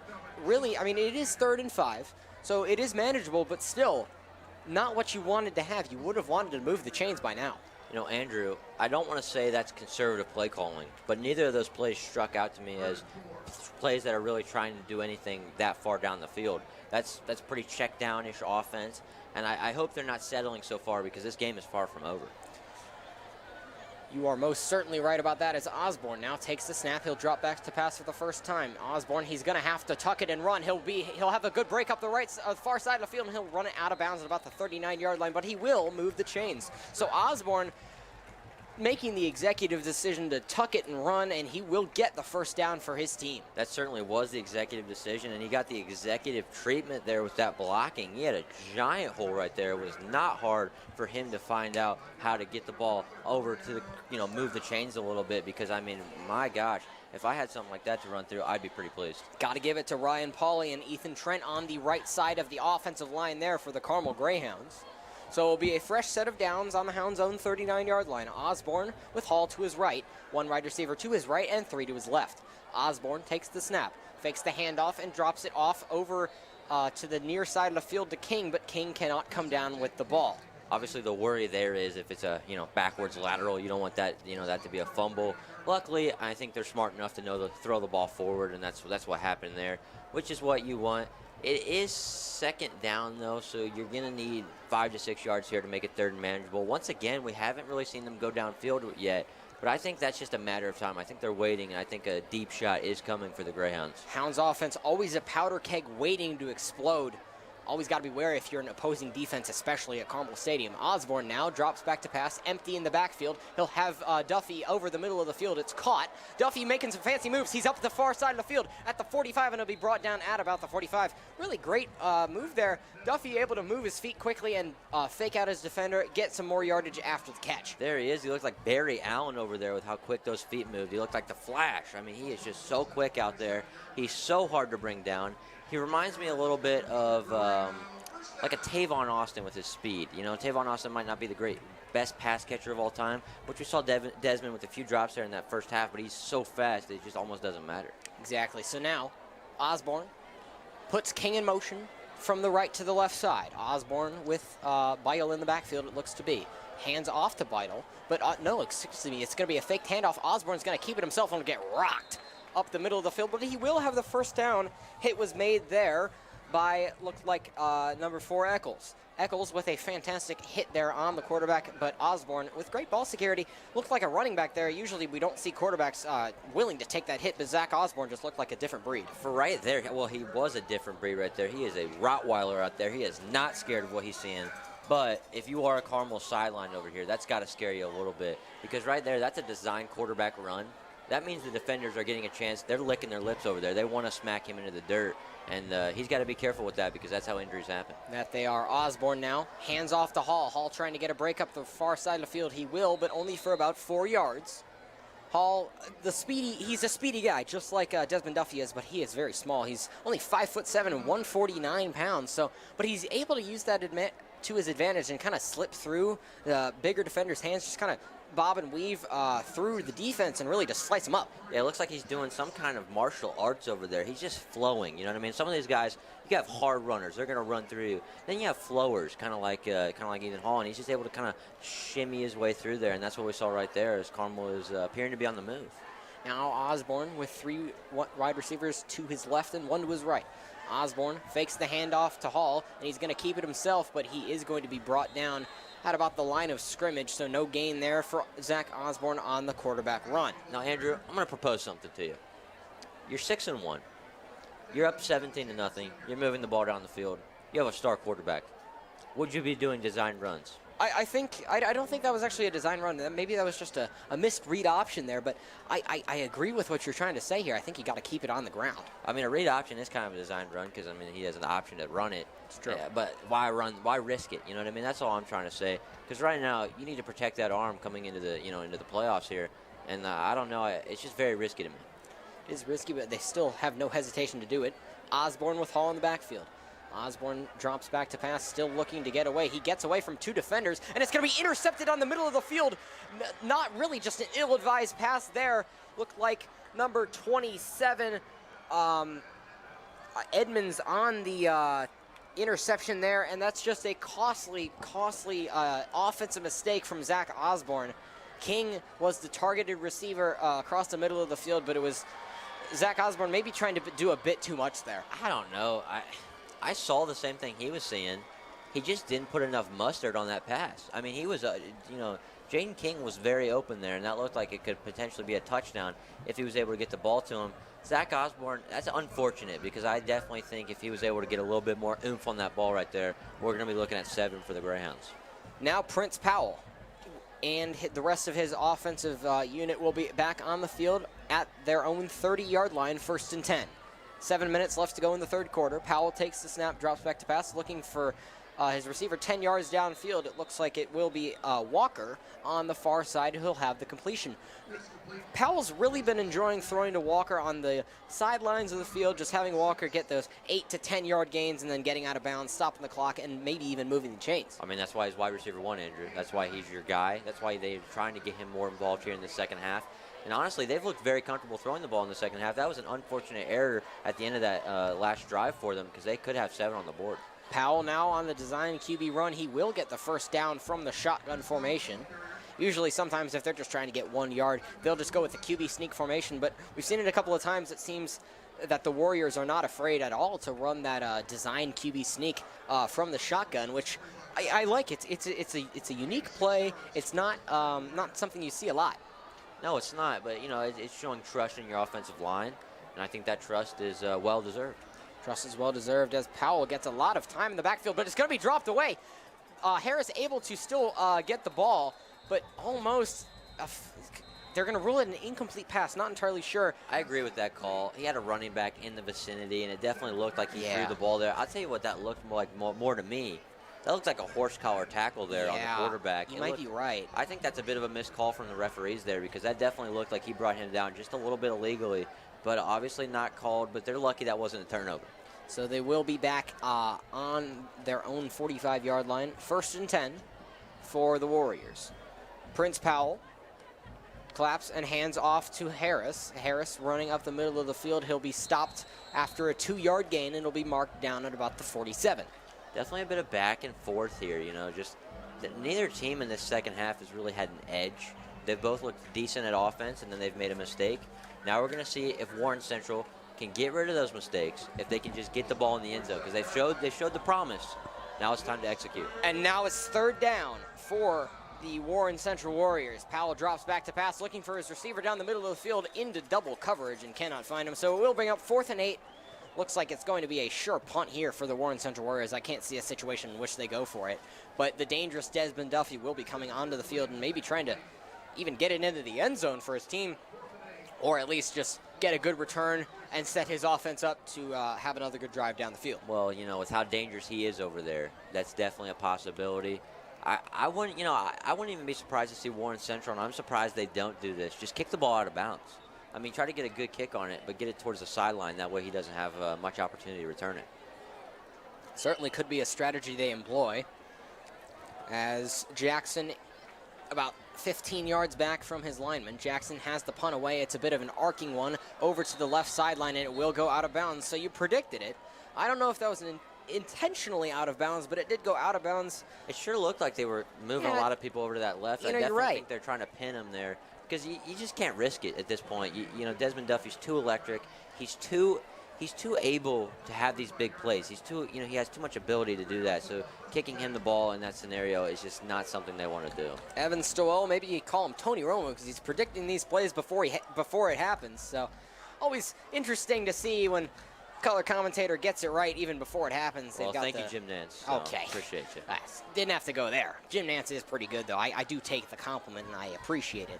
But now back to the field, back to Carmel Stadium. 5 minutes and 56 seconds left to go in the third quarter. Zach Osborne will be back out, and it'll be Nick Beidel in the backfield along with Osborne. Osborne looking to forget what happened last time, almost in the red zone with that interception. Osborne now sets King in motion to the right side. Takes the snap in the shotgun and hands off to Beidel. Beidel running along the far side of the field and trucks over his defender. Tackle made by number 41, looked to be Sean Pennington there, the cornerback coming in from the right side of the field. Did you see that block by Ryan Pauly over there? He got 2 guys on that block. That is one of the most impressive things I've seen today. It was absolutely electric. Right now, that running game is working because of blocks like that, and they're going to want to continue to keep that up, because not only does it waste clock, not only does it move the chains, but you also have a chance of blowing it big for a touchdown. Most certainly do. Now Osborne will have the ball. 2nd and 3 for the Hounds.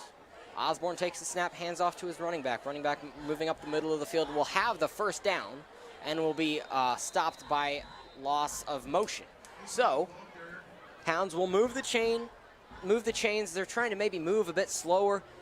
They don't need to risk those big plays. As you see the replay there, Nick Beidel getting over the first down line to get the first down for the Hounds, and it will be a fresh set of downs for Carmel. Well, Andrew, just look at the way that they're approaching the next play here. They're not frantic. They're not hurrying up. They're taking their time. They see those 13 seconds over there on the play clock, and they're going to use it.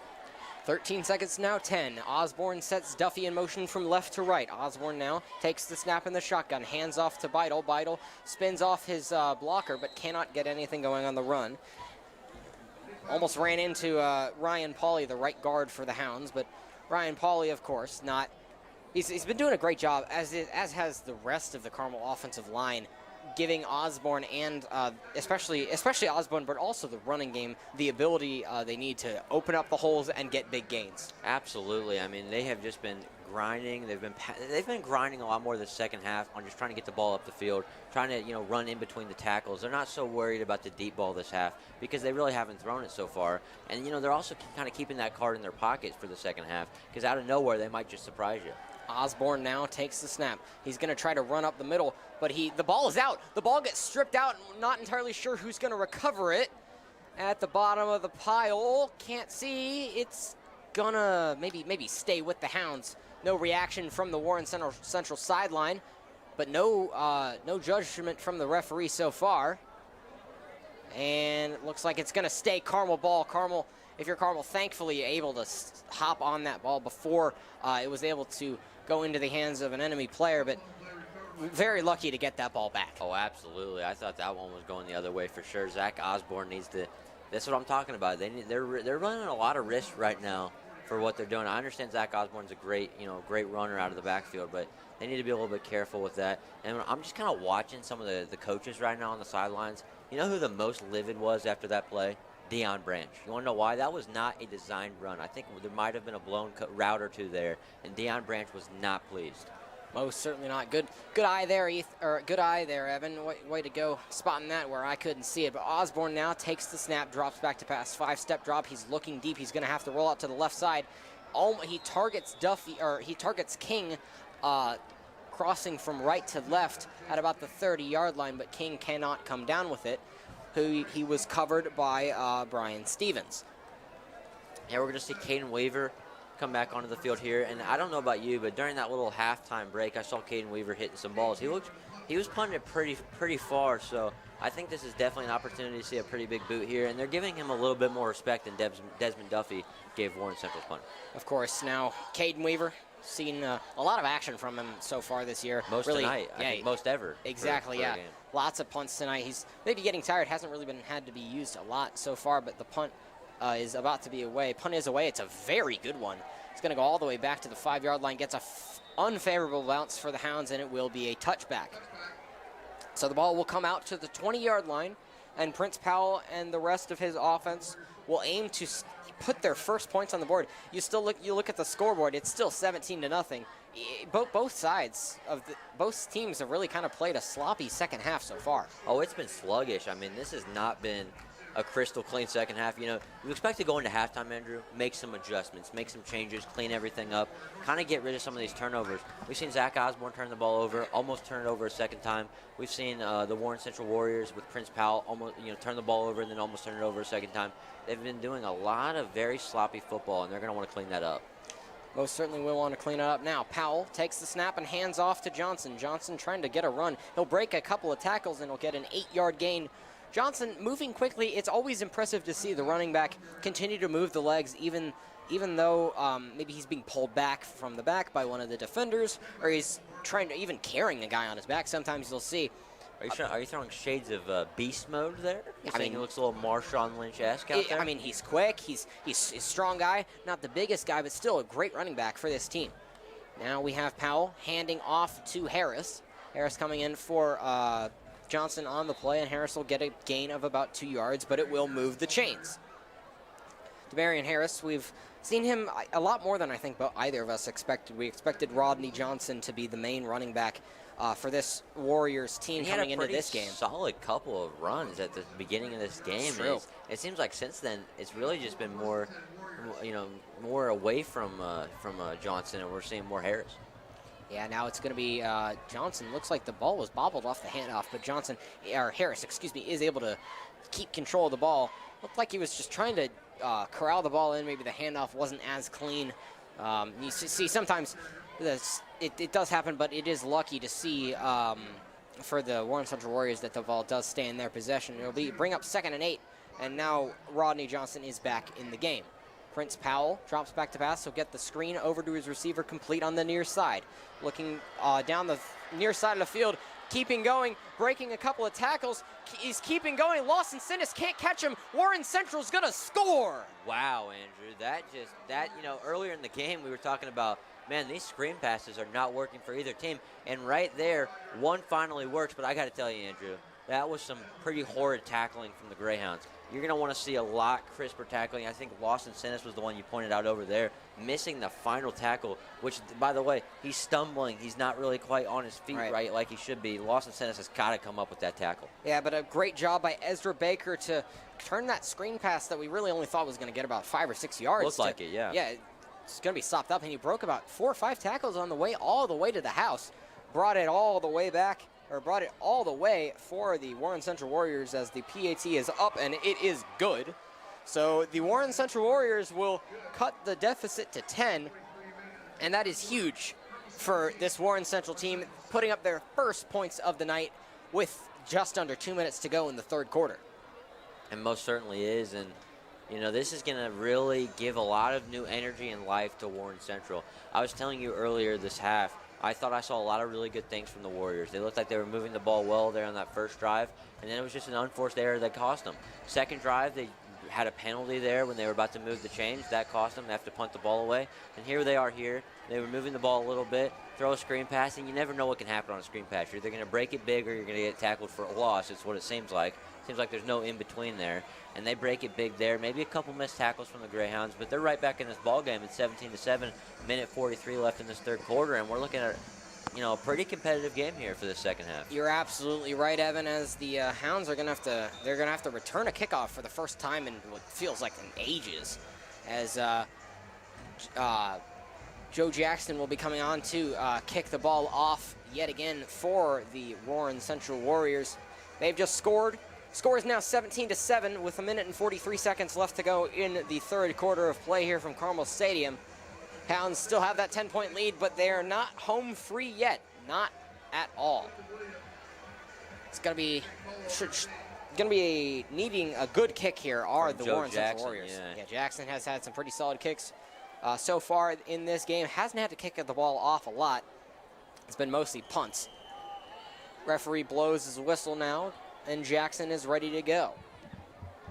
Kick is away, and it is a pretty good one, soaring to the 10-yard line. Received now, running it up the middle of the field are the Hounds. The Hounds get a breakaway, trying to get it past the 40, and it'll be brought down at about the 42-yard line. So a really, really solid return to start this offensive drive for the Carmel Greyhounds. Well, Andrew, that's important. You know what I mean? After coming off a touchdown like that, you need to make sure you give your team some energy right there. Special teams did it. I feel like I've been mentioning that a couple times. Special teams seems to, when Carmel seems to be down a little bit, when they seem to be kind of losing a little bit of that momentum, special teams comes in with a big return like that, a punt block, whatever it is, and they come in with some huge plays. So well done there by the Greyhounds. They absolutely do.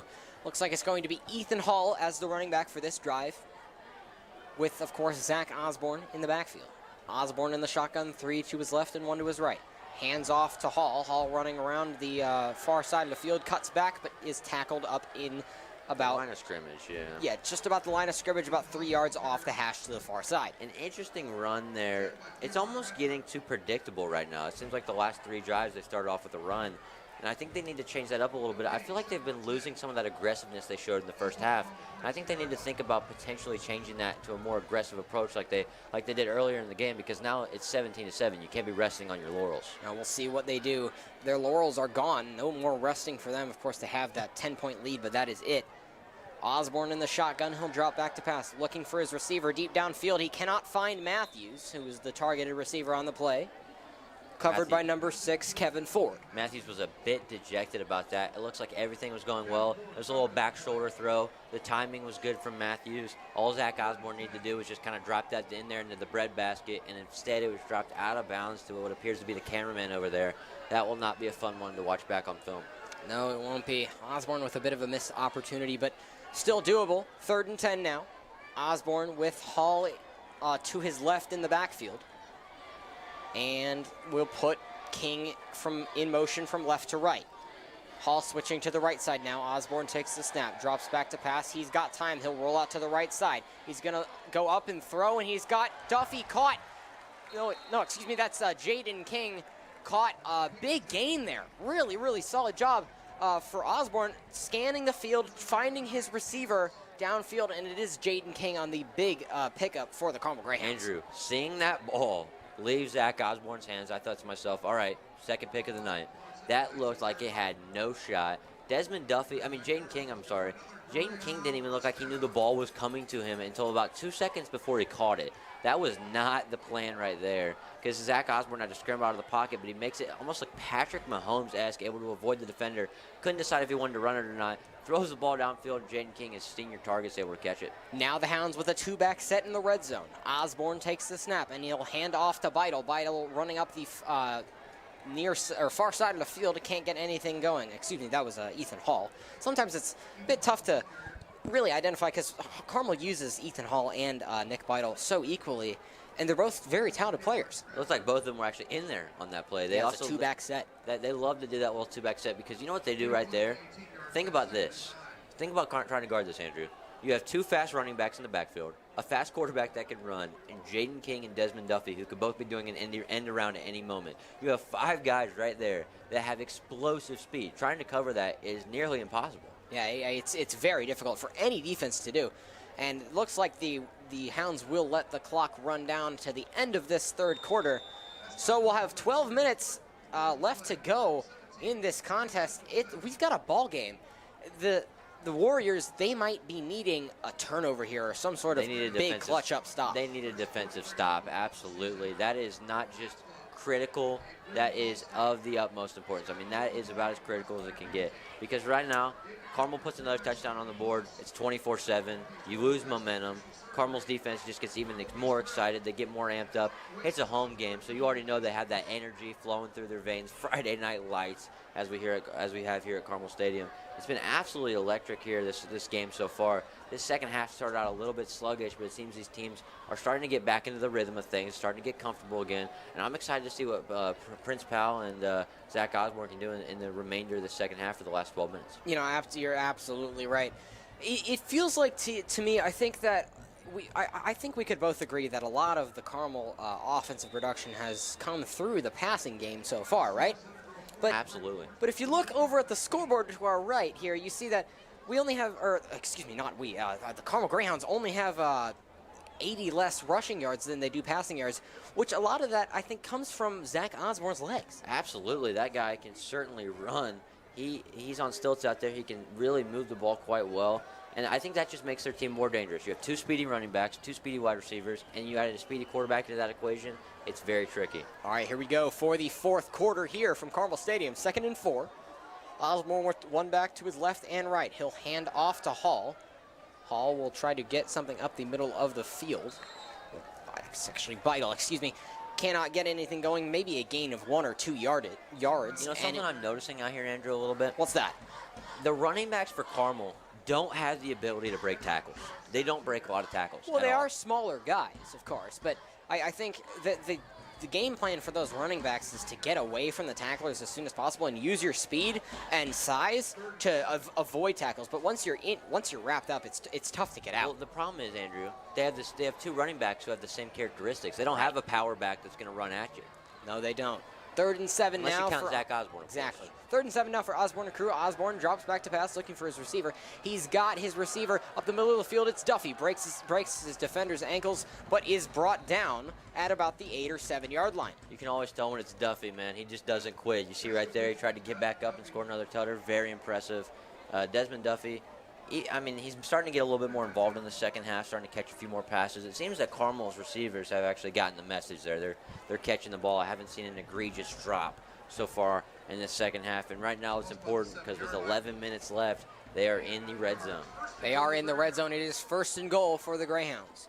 Osborne, 3 wide receivers to his left and 1 to his right.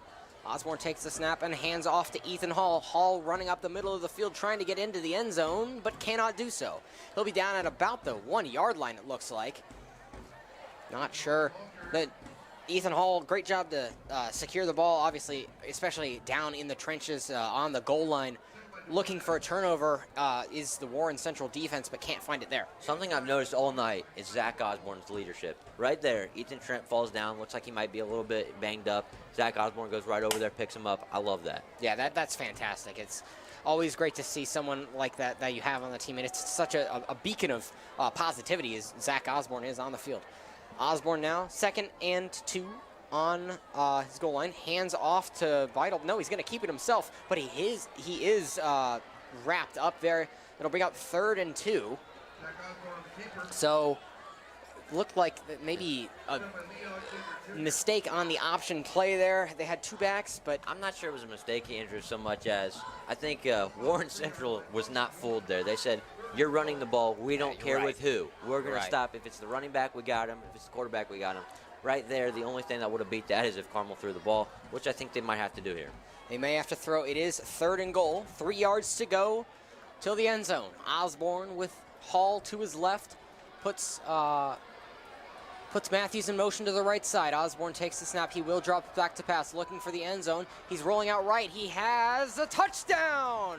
Blake Matthews in the end zone puts the Hounds up 23-7. And wow, is that a great display of awareness for Zach Osborne to roll out of the pocket, escape the pressure, and make the throw under that pressure while on the move, straight into Blake Matthews' hands for the touchdown. Well, Andrew, he's not Ben Roethlisberger back there. He can keep the play going. He can move around a little bit. He's not going to trip over himself. He's going to make the play that needs to be made. He finds Blake Matthews, who just absolutely diced his defender with an absolutely incredible little move over there to shake his defender off of him, making it easy for Zach Osborne on the pitch and catch. Osborne on the hold and Sponsler on the kick. The kick is up and it is straight through the uprights. Hounds will now be up 24-7, and this is absolutely massive for the Carmel offense and their defense especially. Really got to give them a big morale boost. Absolutely. You know, Andrew, we got 9 minutes, 21 seconds left. Now for the Carmel Greyhounds, what they were trying to do in that beginning of the second half, they were trying to run the time off the clock. They were trying to play conservative football. Now's the time where if you get another stop on defense, you can run that clock down. You can play as much running football as you want. You've earned that at this point.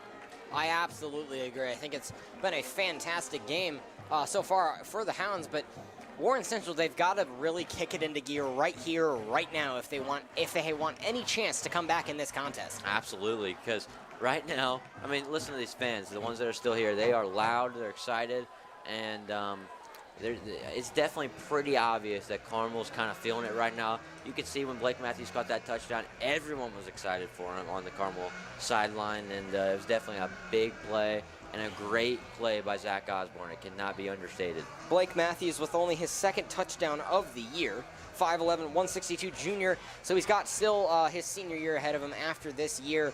Obviously, his second touchdown of the year is going to be absolutely over the moon about that catch he made, and Osborne goes to congratulate him on the sideline. Yet another example of Osborne being a fantastic leader for this Hounds team. Absolutely. He goes, he picks Ethan Trent up after Ethan Trent looks a little shaken up, and then he comes back, avoids the rush, avoids the sack, and throws a dime. He's known for throwing those dimes.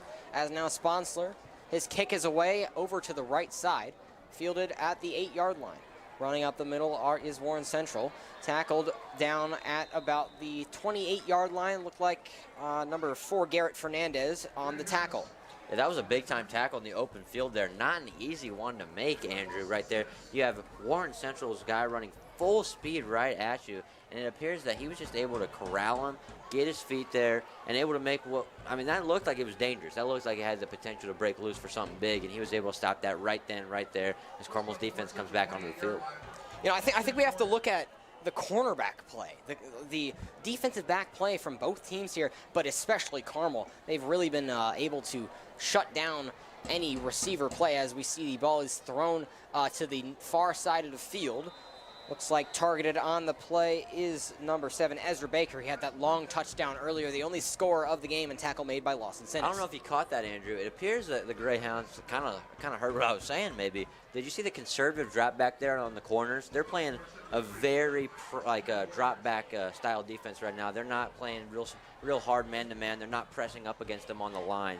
And that's an effort. They're just not trying to give up the big play, but they're fine giving them 5 yards at a time. Powell will take the snap there, and we see Demarion Harris on the carry. He'll get about 4 or 5 yards. 4 yards will be the tally there, and they will have the ball on the 46-yard line.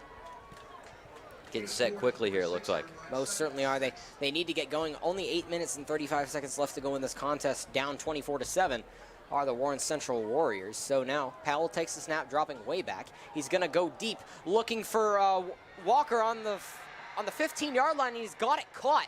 Fantastic pass and catch there from Prince Powell to Joe Walker. Really the biggest play we've seen those two connect for throughout this game. Really one of the biggest plays, really the second biggest play from the Warren Central offense altogether. Oh, absolutely. They looked great there. The throw looked great, and they're already set. They're already snapping the ball. Harris up the far side of the field. He will be brought down by the Hounds defense relatively quickly there. If you're Carmel right now, you can't give up a touchdown. No, you really can't. Can't give up an onside kick. Can't give up any kind of. It's not quite onside kick time yet, but right now you have to be very. You have to go back to being ultra. Going for your normal strategy here. Powell drops back to pass. He's being pressured from both sides. Ball is out. Powell will be able to jump on it, however, at about the 27-yard line, but that is costly now for the Warren Central Warriors, as their scoring opportunity is now looking grimmer and grimmer. I got to tell you, Andrew, I think this entire drive has been the epitome of the Warren Central Warriors game. They have the ability to do some really good things. They have a good quarterback. They have some good receivers. They make good catches. But they got to get rid of these mistakes. If they get rid of these mistakes right now, this is a very different ball game. Unfortunately, they don't seem to be able to do that. I mean, they just can't. Yeah, it's been defensive dominance from the Hounds so far, especially on that front seven. Powell will now take the snap, looking for his receiver. Downfield in the end zone, pass is incomplete. Targeted on the far side of the field was Khalil Howard. That looked like he could have come down with it for the touchdown, but not going to happen there. It looks like a Hound is still, now he'll be getting back up. Will Sprates broke up the pass there, so it will be 4th and 26. And wait, the Warriors are going to be going for this. I think they've got to. They have to at this point. And I mean, if you're Carmel, you're fine with this because the chances they get this are very low. But Warren Central have really shot themselves in the foot today. Powell alone in the backfield. He's dropping back to pass, looking to the end zone. Batted away by Lawson Sinnis. Lawson Sinnis. Fantastic play. Well, here's the thing. You actually don't want to intercept that because you're going to get better field position. Exactly. Getting a turnover on downs. So very smart play there from Lawson Sinnis. Warren Central, once again, throw away a big shot down the field. They ruin it themselves. It's not something that necessarily Carmel did. It's something they did to themselves. Exactly. They've had 2 or 3 of those tonight where they shoot themselves in the foot, and that ends up really hurting them. Like, they're just not executing on that final half of the field with the red zone where they need to be. Because if they would right now, it'd be like 24-21. Yeah, I think they could have a better chance of being up in this game. Warriors, though, really they've not been able to get any offensive production so far. Now the Hounds will be back on the field at about the 27-yard line. Osborne with one back in the backfield. Osborne with a low snap. It's just going to be having to be handed off to Nick Beidel and will be a tackle for loss there for the Warren Central Warriors. Luckily for Zach Osborne and the guys here, though, it's not the end of the world to have that happen because guess what you're doing? You're running 30 seconds off the clock. Exactly. So it's really not that big of a deal. You obviously don't want that to happen. You want to get a couple yards. But at this point in the game, up 24-7, you're trying to get this ball game over with and get out of here. I mean, both teams still have 3 timeouts to work with, so it's not all done and dusted yet, but it's getting there for the Warren Central Warriors. Osborne now with Beidel in the backfield, drops back to pass. Osborne looking for Caldwell. He has Caldwell at about the 32-yard line, and a flag will fly. Looks like a pretty violent tackle there made. Yeah, they didn't like the lowering of the helmet there from Warren Central. It looks like one of their linebackers might have been Chris Jordan. Kind of just led with the helmet there, Andrew. You can't do that. Now, it's tackle made by Daquan Jenkins there. He will probably be the offending party for this penalty. Looks like the second hit is what got him there. The first hit, I think Jenkins is all right. I think it was a linebacker that came in there on the second hit. You just can't lower your helmet when the guy's falling to the ground like that. That's dangerous for you and the other guy because both of you have a risk of concussion. And so it will be illegal helmet-to-helmet contact. It is going to be actually targeting. Wow. So that's a harsh call. I'm not sure what the ruling here. I don't know if that player has to come off the field. Looks like he does. I'd assume he does, but the player is still on the field, however. Maybe he doesn't, yeah. Maybe not. Still not sure who is actually the offending party, but the Hounds will be gaining quite a bit of yardage here from that penalty. Ball will be now at the 49-yard line. Andrew, it'd be nice if these refs had mics, wouldn't it? Yeah, it would be, but what can you do? I mean, it's a high school football game. You take what you can get, and of course, Carmel, we're very lucky here to have what we have, be able to do what we do, and have the nice facility that we have. So you can't always ask for everything, but it would be cool. Osborne on the near hash. Ball marked at the 49-yard line. 1st and 10 for the Carmel Greyhounds. 13 seconds now on the play clock. Now dribbled down to 10. Osborne with Beidel in the backfield to his left. 1 wide receiver to his right and 3 to his left as well. Hands off to Beidel. Beidel gets a gain of about 3 or 4 yards when he is stopped. He gets across midfield, but nothing much more.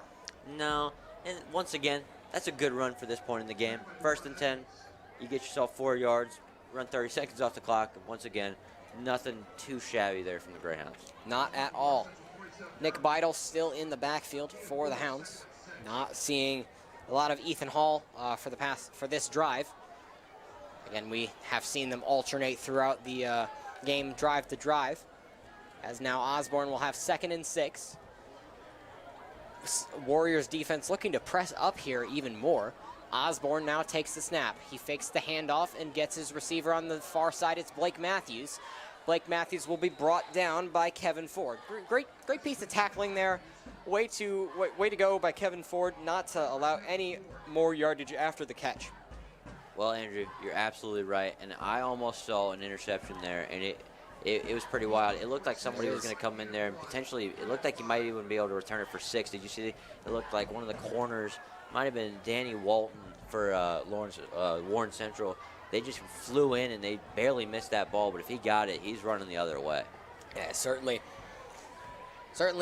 a bit of a dangerous play there for the Carmel Greyhounds, but now Osborne has it 3rd and 5. Signed up, or drops back to pass now, looking a bit deep, and it is maybe he's going to catch that. Wow, what a snag there on the far side of the field. I believe that was, Leighton Lekowski. So usually we see him as the backup quarterback, but he does play wide receiver from time to time, and especially with the lead they have, going to put him in at wide receiver, number 17, Leighton Lekowski, with a great toe tap snag there. We should start playing bingo out here with how many wide receivers Carmel's played tonight. I mean, we've seen Blake Matthews, we've seen Reese Bellin. He hasn't caught a pass yet, but we've seen him out there. And it goes to show the amazing depth of this Carmel roster. I mean, when your backup quarterback can go out there and make a snag like that, that's a pretty good sign. All right, now, Hounds have it 4th and 1. Osborne's going to go under center for the QB sneak. Looks like he is going to get the first down. And yes, he will get the first down. Chains will move.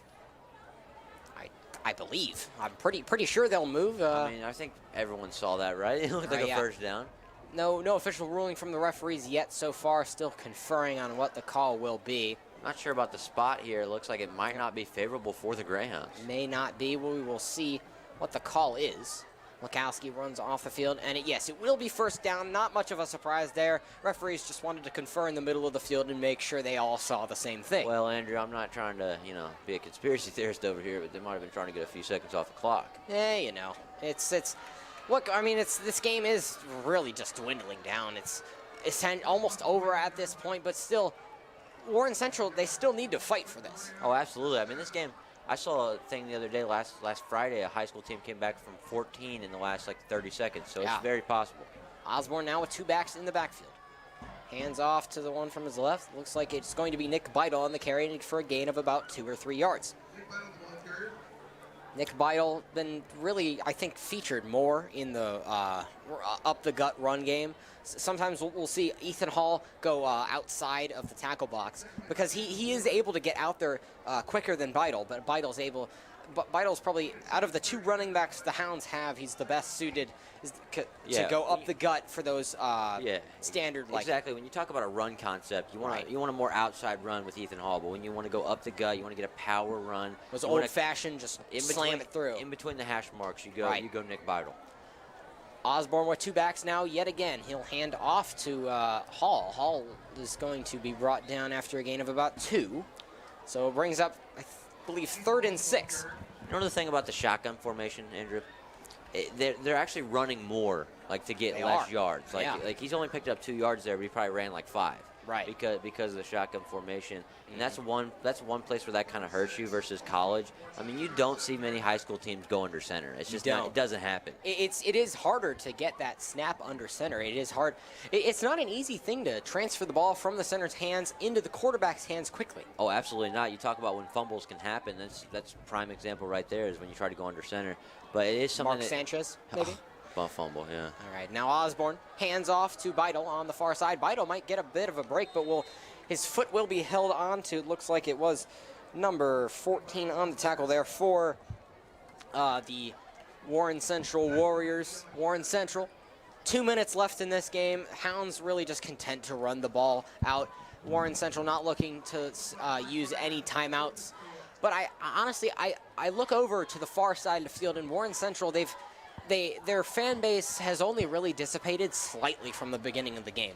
Well, that's because they all have to go home, Andrew, and they're gonna wait until that clock runs out. They have quite a drive home tonight. Some of them, they have to take their kids home. Yeah. Won't be a fun drive home, I'm sure, but they played their hearts out tonight. Osborne has the pass complete over to the middle of the field. Looked like Leighton Lekowski again on the reception on that slant route. So Lekowski, we usually see him as the backup quarterback. odd to see him in the receiving game. He has 2 passes so far, or he has two catches so far in this contest. Well, Andrew, these guys are athletes. You know what I mean? They can play at any position out there. Leighton Lukowski's a great example. He's a pretty good baseball player, I'm hearing as well. So he's just an athlete. He is most certainly an athlete.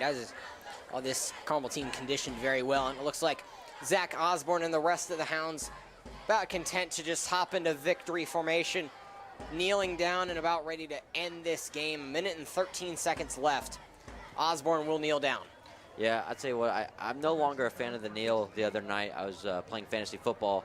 I happened to lose a game because Justin Herbert took 2 kneels in a row, lost me about 0.8 points, and I lost by 0.04. So the kneel is now my least favorite position in football. I mean, like my least favorite formation in football. So that's definitely, I kind of don't want to watch. It is the way, of course, to end a game, especially the Hounds. They deserve to go into victory formation at the end of this one. Just salt this one away. 40 seconds left to go.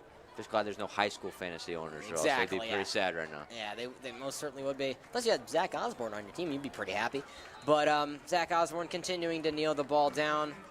They won't need to kneel it down again. Play clock is higher than the game clock now, so this game is going to draw to a close. The Hounds are going to take the win 24-7 as both teams go to the center of the field to shake hands and congratulate each other on a good game played. And it was a solid game, but mostly from the Hounds. The Hounds were just so dominant, and it seemed like from the start they had the opportunities there. Like, we saw the opportunities from the start. All that needed to change was, are they going to execute? They started executing, and once they started executing, that game was over. As far as Warren Central is concerned, if you're Warren Central, you saw a lot of good things tonight. You know what I mean? Their quarterback played very well. Their wide receivers played very well. Right. Problem is, way too many unforced errors. You get rid of those unforced errors, we have ourselves a ball game. I think the biggest, the thing we didn't talk about the most, that was probably the biggest factor in this game, was the absolute dominance from Carmel's defensive line. They were bowling over Warren Central's offensive line with pretty regular frequency here tonight, and it didn't give Prince Powell the time he needed to make the plays. Now, I do have to give it to Prince Powell, as he did not throw a single interception tonight. No, and you could say both of the fumbles weren't on him. You could say it's the fact that, Carmel's D-line was getting in there so quickly. It almost looked like the center was scared by how fast they got in there. And thank you all for watching. Oh, no, excuse me. We're going to keep going for our pregame or post-game show. Excuse me. It is the end of this game, 24-7, and I think that we got to give it to Zach Osborne, of course. He had a fantastic game.